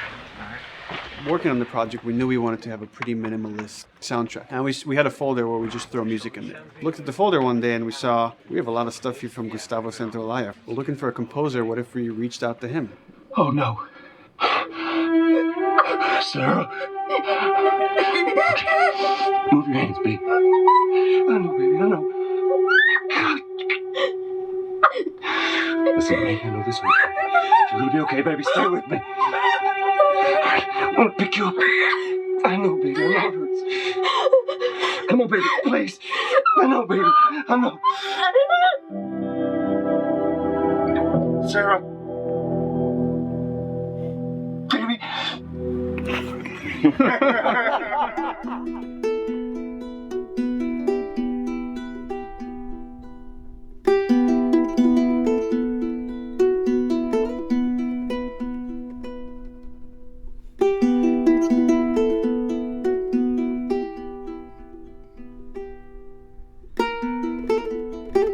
My life has been and still is kind of like a road movie. I grew up in Argentina. I came to the United States in 1978 because we had a horrible political situation in Argentina. We had a military dictatorship where 30,000 people disappeared at the hands of the government and many other more were tortured, and I was blacklisted. It was just impossible for me to keep on living there. I've been jailed many times since I was probably 15 years old just because I had long hair and I play an electric guitar. So I had to embark on this trip. I can relate to that kind of need of movement and going to the next place and the next place and the next step. I'm always attracted to the possibility of getting involved with a project from the very beginning. I like to work from the script and talking to the director. It's never been, oh, give me a piece like this or give me a music that's this. It's just been very high level. Here's what the story's about. Here are the themes. Go write some stuff. Since I don't know how to really read or write music, the way I produce music is actually recording it. So I like to come early in the projects, and I did in The Last of Us.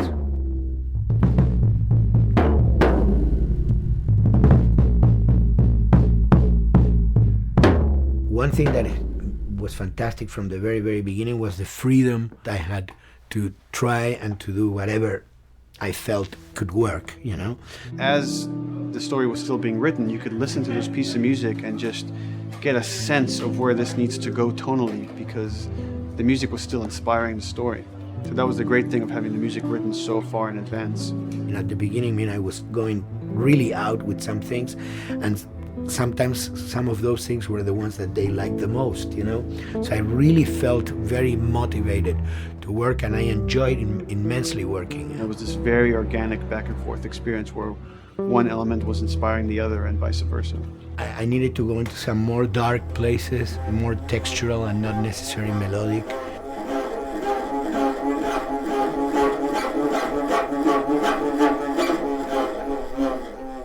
I'm always trying to sort of push myself into playing instruments that I don't know how to play. There's an element of danger and innocence. Lennon once said, you know, give me a tuba and I will be able to do something. I'm an artist. I should be able to do something. I like to put myself in that situation.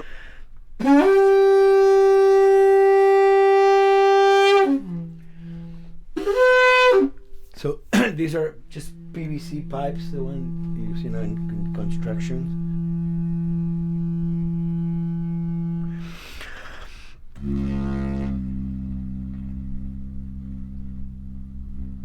Or instruments that I know, kind of twist them. From the concept of the prepared piano, you know, I mean, I've worked with prepared guitar to stick things into the guitar and things like that.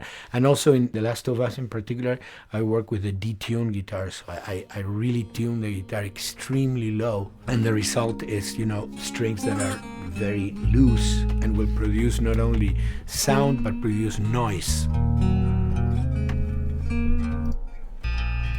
Because I believe, you know, every environment has its own sound. We have in our, you know, small studio, we have actually the possibility to record almost anywhere, including the bathroom, and we have done some fabulous recording, especially in the kitchen. When you score to picture, which is something that I don't do, then you know what you're going to expect. But when you provide people with music, like I've done in all the films that I've done, and then you see it, how the director decided to use that, you know, in what particular way he uses it or where they edit it. It's always fascinating to me. I watch a scene and I'm going, you know, it's fantastic how they use this piece. I would have never, of all the music that I've done, probably I would have never used this piece there, but it works, you know, great. So I like that feeling of collaboration.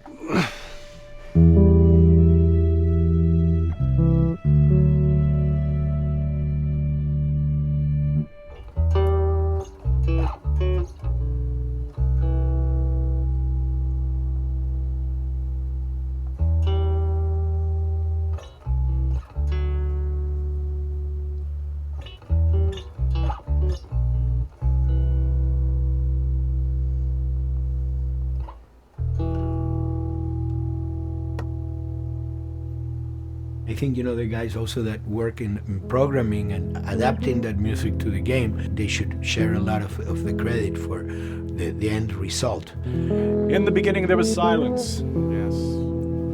Then they hired sound designers. Then they regretted that decision.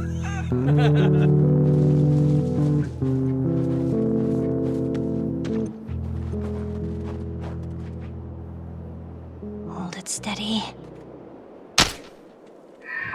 Ha! Got you! In a much quieter environment like that, we really had to fill out the soundscape with much more natural sounds, much more detailed, delicate sounds. The tension comes from the lack of sound, in a way. Your brain is thrown off because where I expect to hear buses and crowds, all of a sudden I hear wind and leaves rustling. Again, it's creepy and beautiful at the same time because it's almost like I'm going on a hike, but I'm in a downtown area.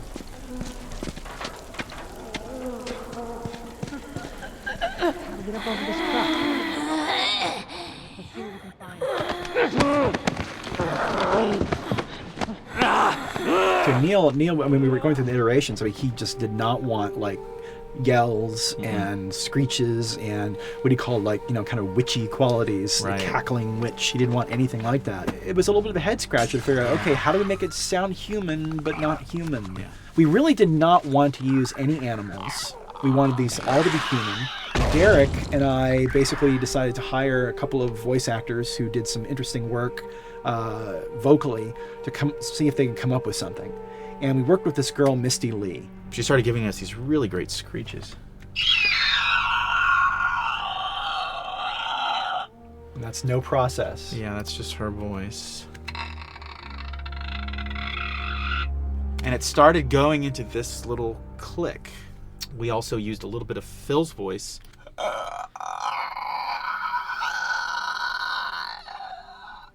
We'd combine that also with an occasional Derek. That's just me, moving my tongue. And what that kind of did was it sort of grounded it all, like maybe in the mouth area, the wetness, all that kind of stuff. And it adds a nice texture, actually. This is a composite of all the bits I just told you about.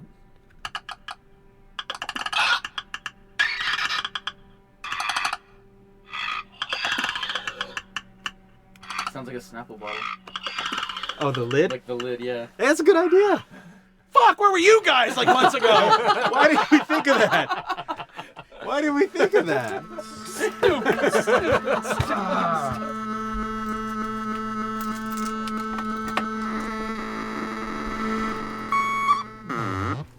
Viewers at home, you're probably wondering what this is. Let me tell you.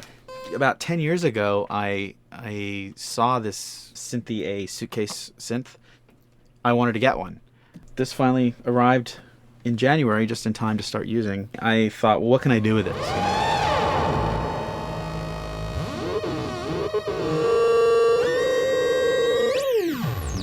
In Lakeside, there's a whiteout that happens, and this thing has a noise generator, which gives really convincing wind sound.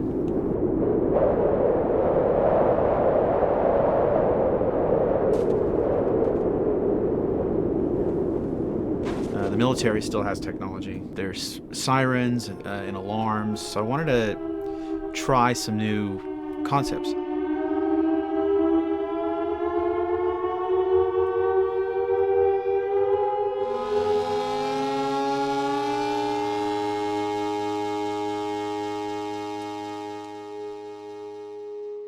Man.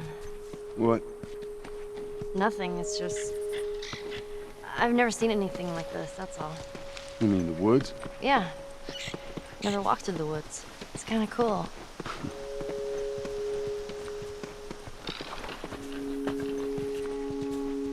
We consciously take in consideration lighting in the beginning. Most of the game, we don't really have any real man-made light sources, so everything is naturally lit. In the past, we could use a lot of artificial light, but in a world that has no electricity. We have to hide most of the time, and that requires getting very close to certain assets. Just stay back.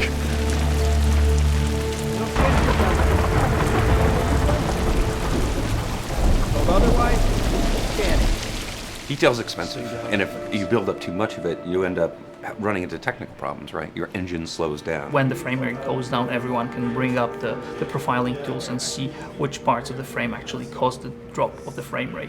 This is the profiling tool. These are all the SPUs. Here's the GPU, and then here's the PPU. You can see here's the main process and here's all the sub-processes, and you can see, tells you how many milliseconds and cycles it's taking. The programmers are whiz at modifying this stuff and realizing, oh my god, why is this thing so big? We're taking 10 milliseconds on this thing. And then that's when they come over and find somebody and hit them over the head with a club and be like, why are you doing this? I love, we put the 30 frames per second goal because that's what we shoot for. Someone nicely put the 60 frames per second goal. It's like, yeah, we're not going to hit that. Lighters usually can come up with different lighting setup that still looks great, but is less costly in terms of performance. Did you talk to the character artist about her hand? So her face is getting a lot of spec, but then her arm is just bone dry. You think something we can tweak in shader? We'll have to send back to character team Michael to take a look. I can play with the lights and see if that's creates more spec. Yeah. I'm never ever focused so much on lighting and how much sensitivity there is to that here. One of the first lighting scenarios I had to do was like 7 a.m., like overcast. And I'd like wake up early and like take photos with my phone. What color are the shadows, what color is the light? It is a master's course unto itself of how to deal with ambient lighting because I've never had to use it so much. Man, this is kind of sad. What is? All this music that's just sitting here. No one's around to listen to it. I don't know, it doesn't seem right. All the characters cast soft shadows onto the environment. Even when there is no direct sunlight or no direct light sources, we still have nice fuzzy shadows. When you're walking down the hallway and you see your soft shadow goes along with you projecting on the wall on the environment, that make everything look real.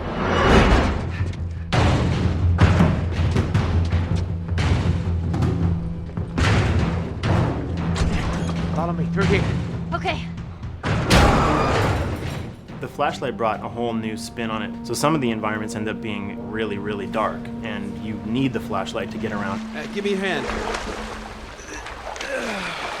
We want to have the environment be really dark, but also at the same time have colorful surfaces that are sort of hidden, so when a flashlight hits one of those, it bounces off onto the ceiling. If you shine a light on a red wall, it will bounce the red lighting on the whole environment. And it's very difficult to do, very expensive, but we did it.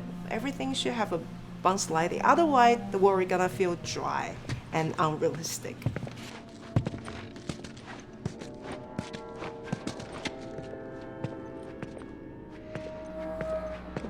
I guess this is where the assholes sleep. I mean, slept. This engine is really driven in a way towards a very high level of cinematic control over each frame.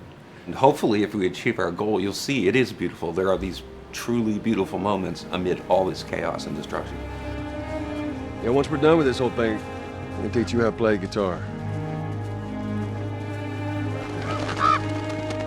What do you say, huh?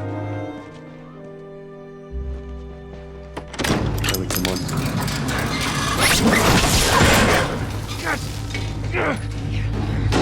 I got you. Damn it, Bill. What just happened? One of Bill's stupid traps. There, that fridge, it looks like that's a counterweight. Okay. The story really dictates sort of the arc of the overall pacing.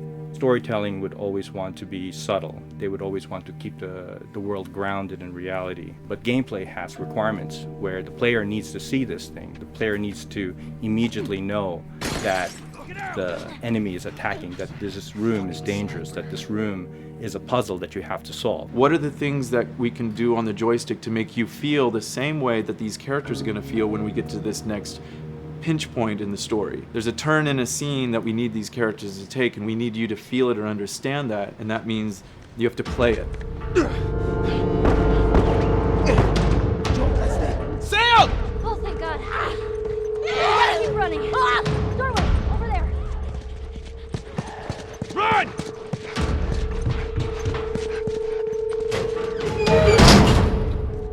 We really want to make sure that there's that contrast between the negative space and then the high tension spikes.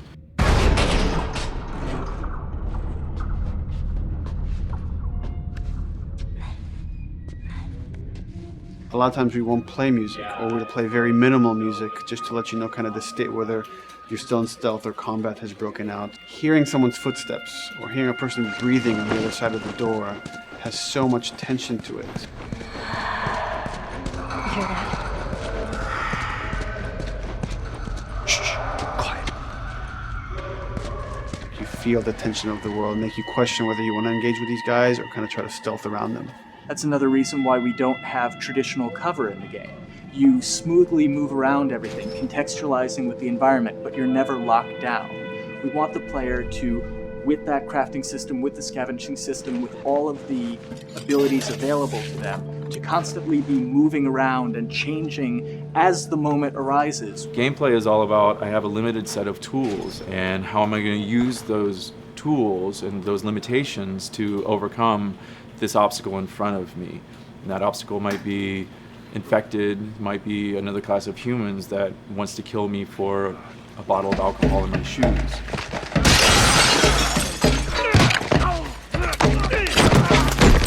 It was important for us that we don't underplay the violence, because then the threat doesn't seem as real.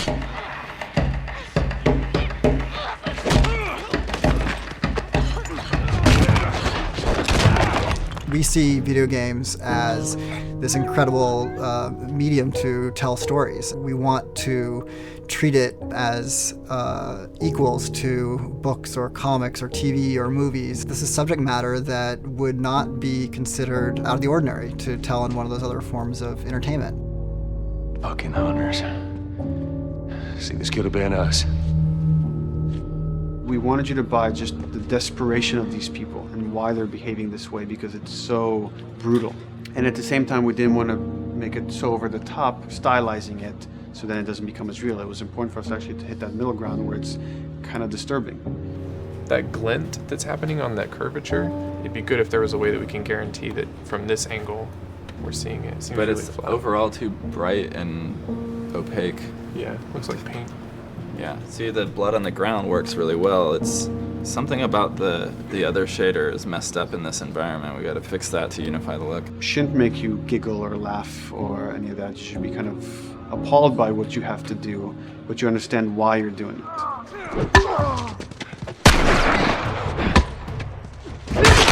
You want to feel each hit. You want to feel each concussive strike. Lives are at stake.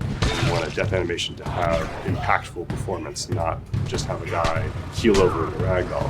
In real life, a guy hitting a guy takes a half a second, but in the game world, you want that to be as instantaneous as possible. I lived my whole life in this very ugly test level. I basically just fight dudes in here all the time. Almost every move is divided between like an intro and a swing. And one of the many things I have to end up doing is like counting frames and being like, okay, on frame 18, I want you to get out of here. I want you to be able to start moving. Every hit reaction that an NPC plays, they are not necessarily in the correct pose. When you strike them the next time, we just pop them with a 0 frame animation change, which is usually kind of a no-no, you know what I mean? Normally you want characters to blend smoothly and realistically into animations. But what we found is that you can cover that pop up with a heavy impact. They can go from almost any pose into the pose that the impact starts from, and your eye just covers up the transition for you. So if you throw a brick at a guy, it puts him in this like kind of staggering stun state.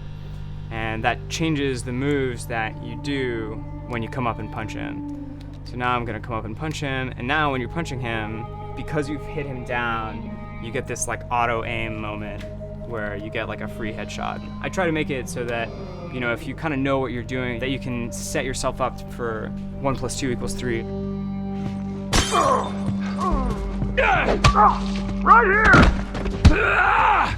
Memory on a console is a very precious resource.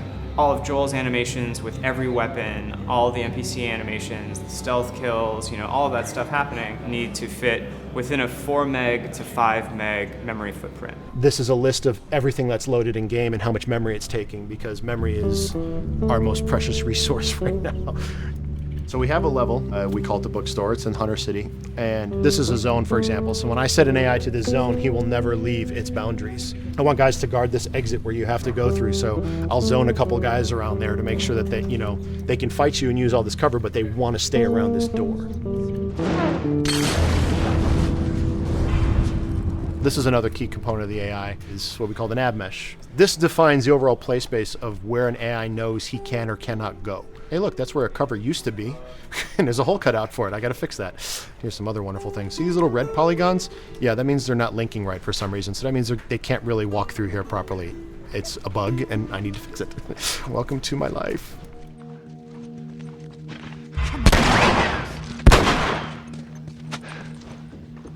Hey!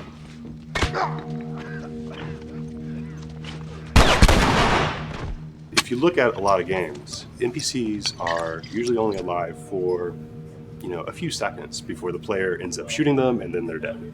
We want our guys to be much more dangerous and much more threatening, which means they have to be alive for longer. They need to exist in the world for longer, which means you as the player can witness them acting out their behaviors for longer.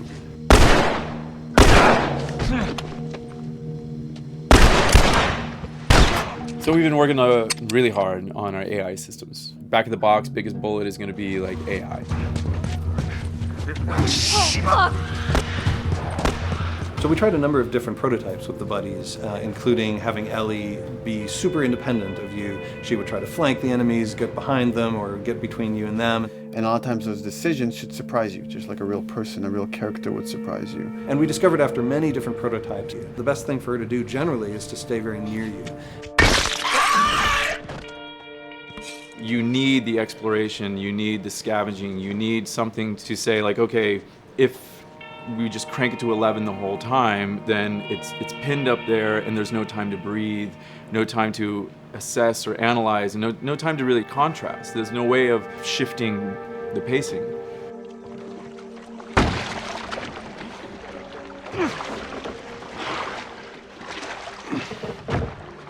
Puzzles are really weird, especially like Naughty Dog puzzles. I think they're very simple and satisfying. Most of this puzzle is strict exploration. You can see the ladder here, you can see the pallet there, you can see a clear route up to the ladder. So you're like, okay, maybe you have to get Ellie to the pallet, push the pallet over to this side, and like Ellie will climb up and lower the ladder.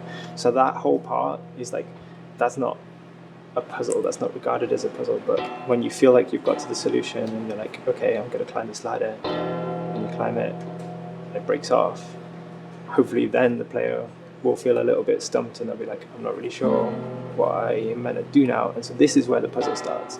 Hopefully at this point, like all of the elements that the player needs to solve the puzzle are very familiar to them because they've been through the previous exploration beats. They're improvising with elements that are at their disposal. That's a really sort of like strong theme throughout like The Last of Us. So like you're a survivor, you'll take whatever tools you're given and you'll use them in like creative ways to survive.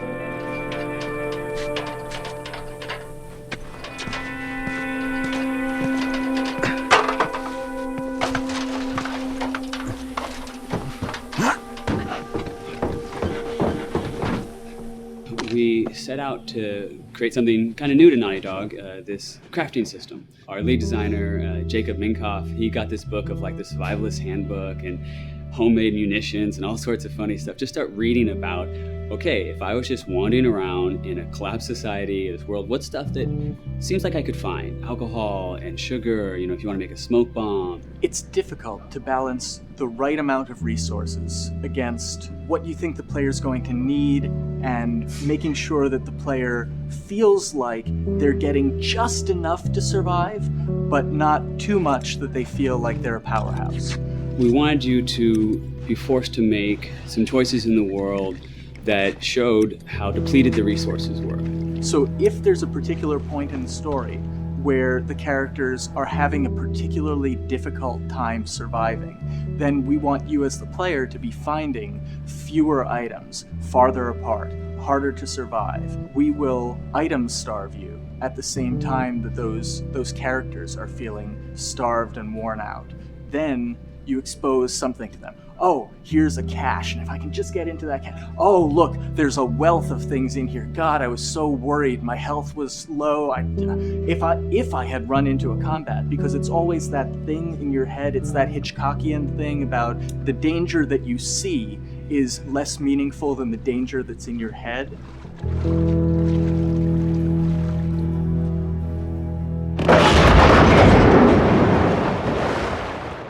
When we're designing the levels, you know, it's nice to have the stuff that we know people are going to encounter. You know, we kind of call this some of the critical path stuff. These are the things that 9 out of 10 players are going to find. They're right in the way. It's where you have to go. And then whenever designing a level, you want to have that little nook and cranny, right? You want to reward the player being like, oh, you went over here. And then you also want to have that other second nook and cranny. The player is supposed to go place a ladder here and climb up through the rest of the hotel. But what they can also do is shimmy across this area, and I place a really cool like upgrade kind of off the beaten path to reward players for exploring. So if they come all the way over here, they're going to get this really cool training manual It's a funny little bit of trivia. The HUD system, not the menus, not like when you hit start and stuff, but the actual HUD system where you see the reticles and stuff, was literally created for an E3 demo early in Uncharted 1, and that's been our HUD system, the foundation of our HUD system for the last 4 games. First time in Naughty Dog's history, we hired Alex. She's awesome, and she's got a really good understanding of UI and how it applies to games. The thing that I hate about any game's UI is when it pulls you out of the game for too long. No one wants to spend time in menus. Nobody loves UI, if we're being honest. Like, weapon slotting has probably gone through more iterations than any other system. The stuff that we finally ended up implementing, you press select, you get into this menu, then you D-pad left and right through the slots, and then D-pad up and down will change the weapon, and then just, you don't have to press X or anything, you just select out of it. When you're still, like Joel is here, that's fine, but then as soon as you get into an actual situation, so I'm gonna go over here and cause some trouble. Okay, so here they come, oh god. All right, so now I'm out of ammo. Now I need to like get back in that menu. I have to like run away from them, get into the menu, get out of it. And it ends up feeling like super clunky. Like again, okay, I'm out of ammo again. Get out of here. I need to take out one of my other long guns. And now Bill's in trouble. Bill's in trouble over here. And I've got to like I'm in a menu now and it's like, oh shit, whoever designed this UI is so bad. Like, what were they thinking? Bill's gonna die.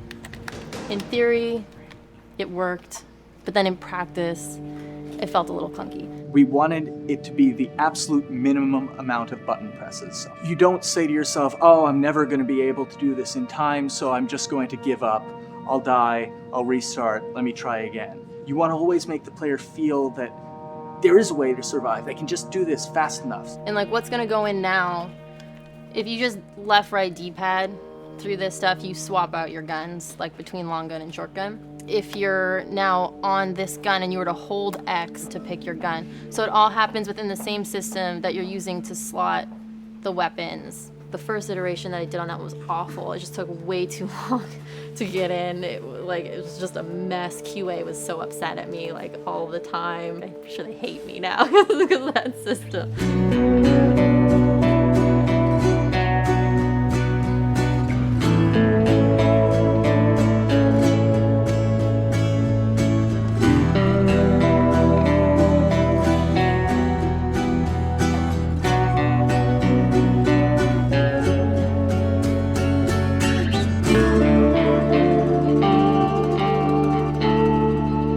I think the way the industry is kind of maturing and changing in general, you're seeing a lot more focus and importance on refinement and polish. So having internal QA really helps.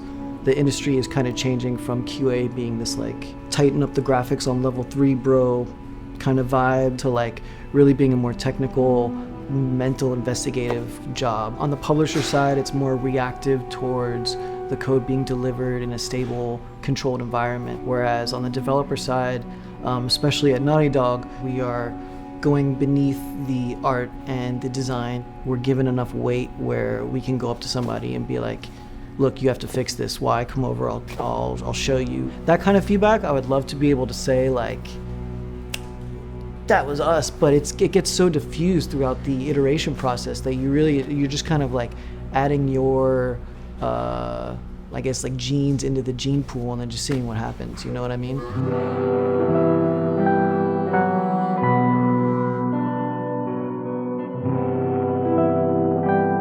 Everyone's working all the time now. But like I tell people, like 7 weeks and then you can have tons of time off, enjoy the sun, you know? But for now, it's like, this is it for everybody.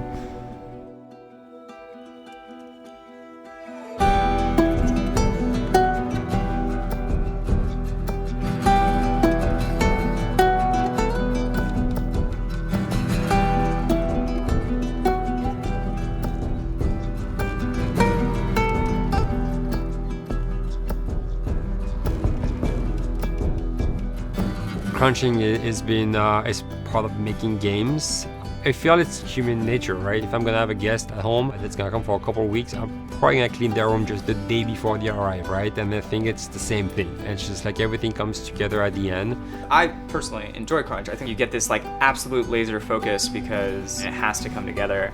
There's a camaraderie that also comes There's a together. camaraderie, totally, yeah. The vibe is everywhere, you know what I mean? Everyone's kind of like giving it 150% at this point. We're getting there, right? You start to get these glimmers, and I don't think anyone who doesn't make games realizes how late in the process you get those glimmers. 1 week before we shipped that press demo, we're all like, this kind of sucks. What's going on here? It's like, we need to dig down and find this. And in 1 week, the fun came together. Like you're shooting at a guy and then somebody flanks you and you hit him and you avoid the other guy who's shooting you, and then you flank and go behind cover and you're like, oh, that 5 seconds in that 15-hour game was really, really fun. How do we make that 5 seconds happen thousands more times? My favorite video game is making video games. It is as challenging and as complex and as interesting. If we had to like try all the things that didn't work, what's hard about Crunch? It's like marching through that swamp of it not working. I mean, nothing's ever really final because you can always make something better, always. So we're constantly changing and constantly reiterating and trying to make it better and better and better, pretty much until we ship. As an artist, you're never really happy with your work. You could be given like 100 years to work on something, you'll still find things to nitpick and things to fix. Yeah, you can work on the game for 10 years and you'll still be crunching at the end. So it's like, okay. All of a sudden, it's like getting ready one morning in the shower, and I was just like, oh yeah, I'm about to ship another title, and this is going to be a really good title. And it gets you excited, and you're like, all right. Do I think the game's gonna be good? Yeah, it's gonna be awesome. I think it was good a little while ago, and now we're gonna make it Extra kind of good. amazing. Yeah. What it will take to get there in these next 5 weeks is gonna be a lot. I'm excited. I have faith. Every time we're shipping a game, it's terrifying. You just hope for the best. You don't know, right? I mean, people have different opinions. We have to go with our guts, and I trust the team just to pull it off. This, hands down, is the hardest, most challenging thing I've ever done. We sweat a lot, and we worked a lot, and we all went home tired, you know? But I think that's you're gonna see that on the screen. I think that's gonna pay off. Ellie. Ellie. What? The ladder. Come on. Right. After David, Ellie's visibly distant.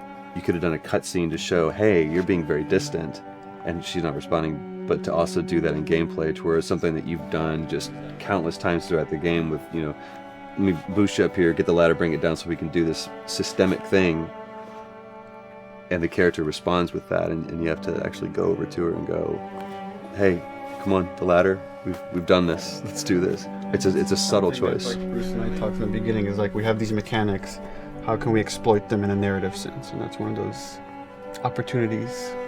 I just think it's incredible that happens in-game. It's not a cinematic, it's something that adds weight to that controller when they're playing. Wow, so good! Let's go eat. Let's go eat.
you.